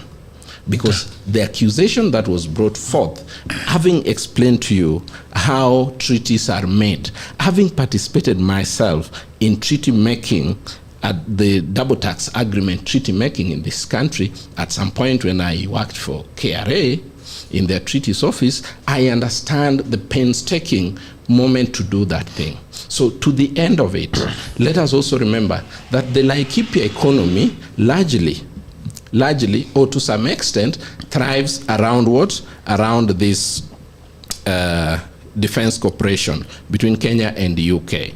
So let us have that moment of what must give way. And what must give way here is the human rights that have been abused for ages, since 1964, 4. You go to Laikipia today, you find a 50-year-old man who doesn't look like you and myself. Why? Because he was born by a Briton who came there. They do. Imagine living knowing that your father is alive, your father is a military officer, and is not there for you. It's painful. And those are the stories. There are stories of rape, which this committee listened to for over time and made their recommendation. If you check the defense cooperation between Kenya and France, you will realize that if you read... But they've given them the go-ahead. If you read Article 4, you will realize that it is about disciplinary. And that disciplinary explains that should anyone commit any mistakes, atrocities in Kenya, they shall be tried within Kenya. They will not be tried in their land. So the trial will happen here. And I agree with they have agreed to have the trial here. Yes, with the French Defense Corporation. And how about the other one? The recommendation is by the team led by Nelson Koech that they must be tried here. So irrespective of what they will do, the recommendation of this committee stands. So once they agree to sign, just know that they have signed that any mistake done by those soldiers here at the home county of my brother Wesley, they shall be tried here at home, but not back in Britain. All right. Thank you very much. People of the internet, it's been a pleasure. Thank you very much. TikTok lawyer, Mr. Adrian. Today you are a bit, but thank you. Impetuous. Yes, impetuous is the word, right? But I think he must have been sent by his troops. Yeah, and so are you. To say you what? And so are you. Everybody sends their people. Jagere, who sends me?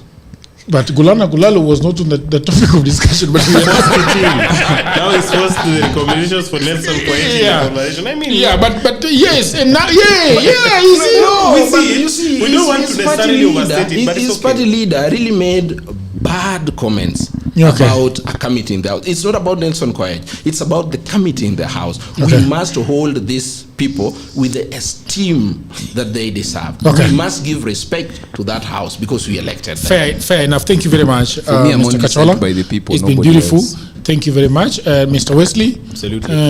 Well articulated. I like the way that you've dealt with your young brother. He can lose his mind. A little. Being impetuous and pugnacious. Yes. I want to thank Mr. Jantes, who has been on TikTok and cameras, and Mr. Frank, who has been on the deck. And the people of the internet, always amazing. Thank you very much. And until another episode, bye for now. Ciao. All right, people of the internet, I hope that you're enjoying this episode very much. And I just had a break to tell you about my new book. Everybody says that there is no job, and that is true. Also, that was me 10 years ago. The problem is that everybody is trying to get a job in their town, in their city, in their marketplace. They ask friends for jobs, mothers call uncles, uncles call brothers, but there are no jobs. Let me tell you what no one is telling you. Jobs migrated online. What I actually mean is there are many, many jobs around the world, and there is no one to do them, except you. I work for Americans myself. I work for Europeans. I work for the Chinese. I work for the Australians. I work for the Canadians. And so, because I have done so much for myself, I said to myself, you know what? I should compile what I've been doing for the last 15 years. So in 2024, I wrote a digital book called Goldmine 18 Hustles for Africans. And then in 2025, AI came. People say AI is taking away our jobs. And for me, I'm going to say false. There are actually AI jobs. Jobs are not being taken by AI, but there are new jobs online that are there because of AI. Now, mimi ni nani? I created more jobs. And for now, in my new book, we have 25 online and offline jobs that you can leverage on if you do not have a job. So in this powerful volume 2, I share 25 new actionable online hustles specifically researched and tailored for Africans. My new book provides clear step-by-step guidance drawing from my extensive experience and research, including the mistakes I've made and lessons I've learned over the 15 years that I have worked online. So what can you do online? You can become an executive assistant for busy folks in Europe, America, Canada, and get paid for tasks like watching videos and taking online surveys. Okay? You can build a lot of things, build a business as a virtual assistant, start an e-commerce shop without capital, be an affiliate marketer, or you can also become actually an English tutor and tens of AI jobs. If you have a job, that is fine. But I also know that you can buy this book for that brother, for that sister, for that mother, for that cousin, for that husband who is watching Netflix all day at home. Buy it for your friend who is always asking for cash, that friend. Now, all the information is on the description below. You can also inbox me, you can WhatsApp me, or go to my website, which is odworjegero.co.ke.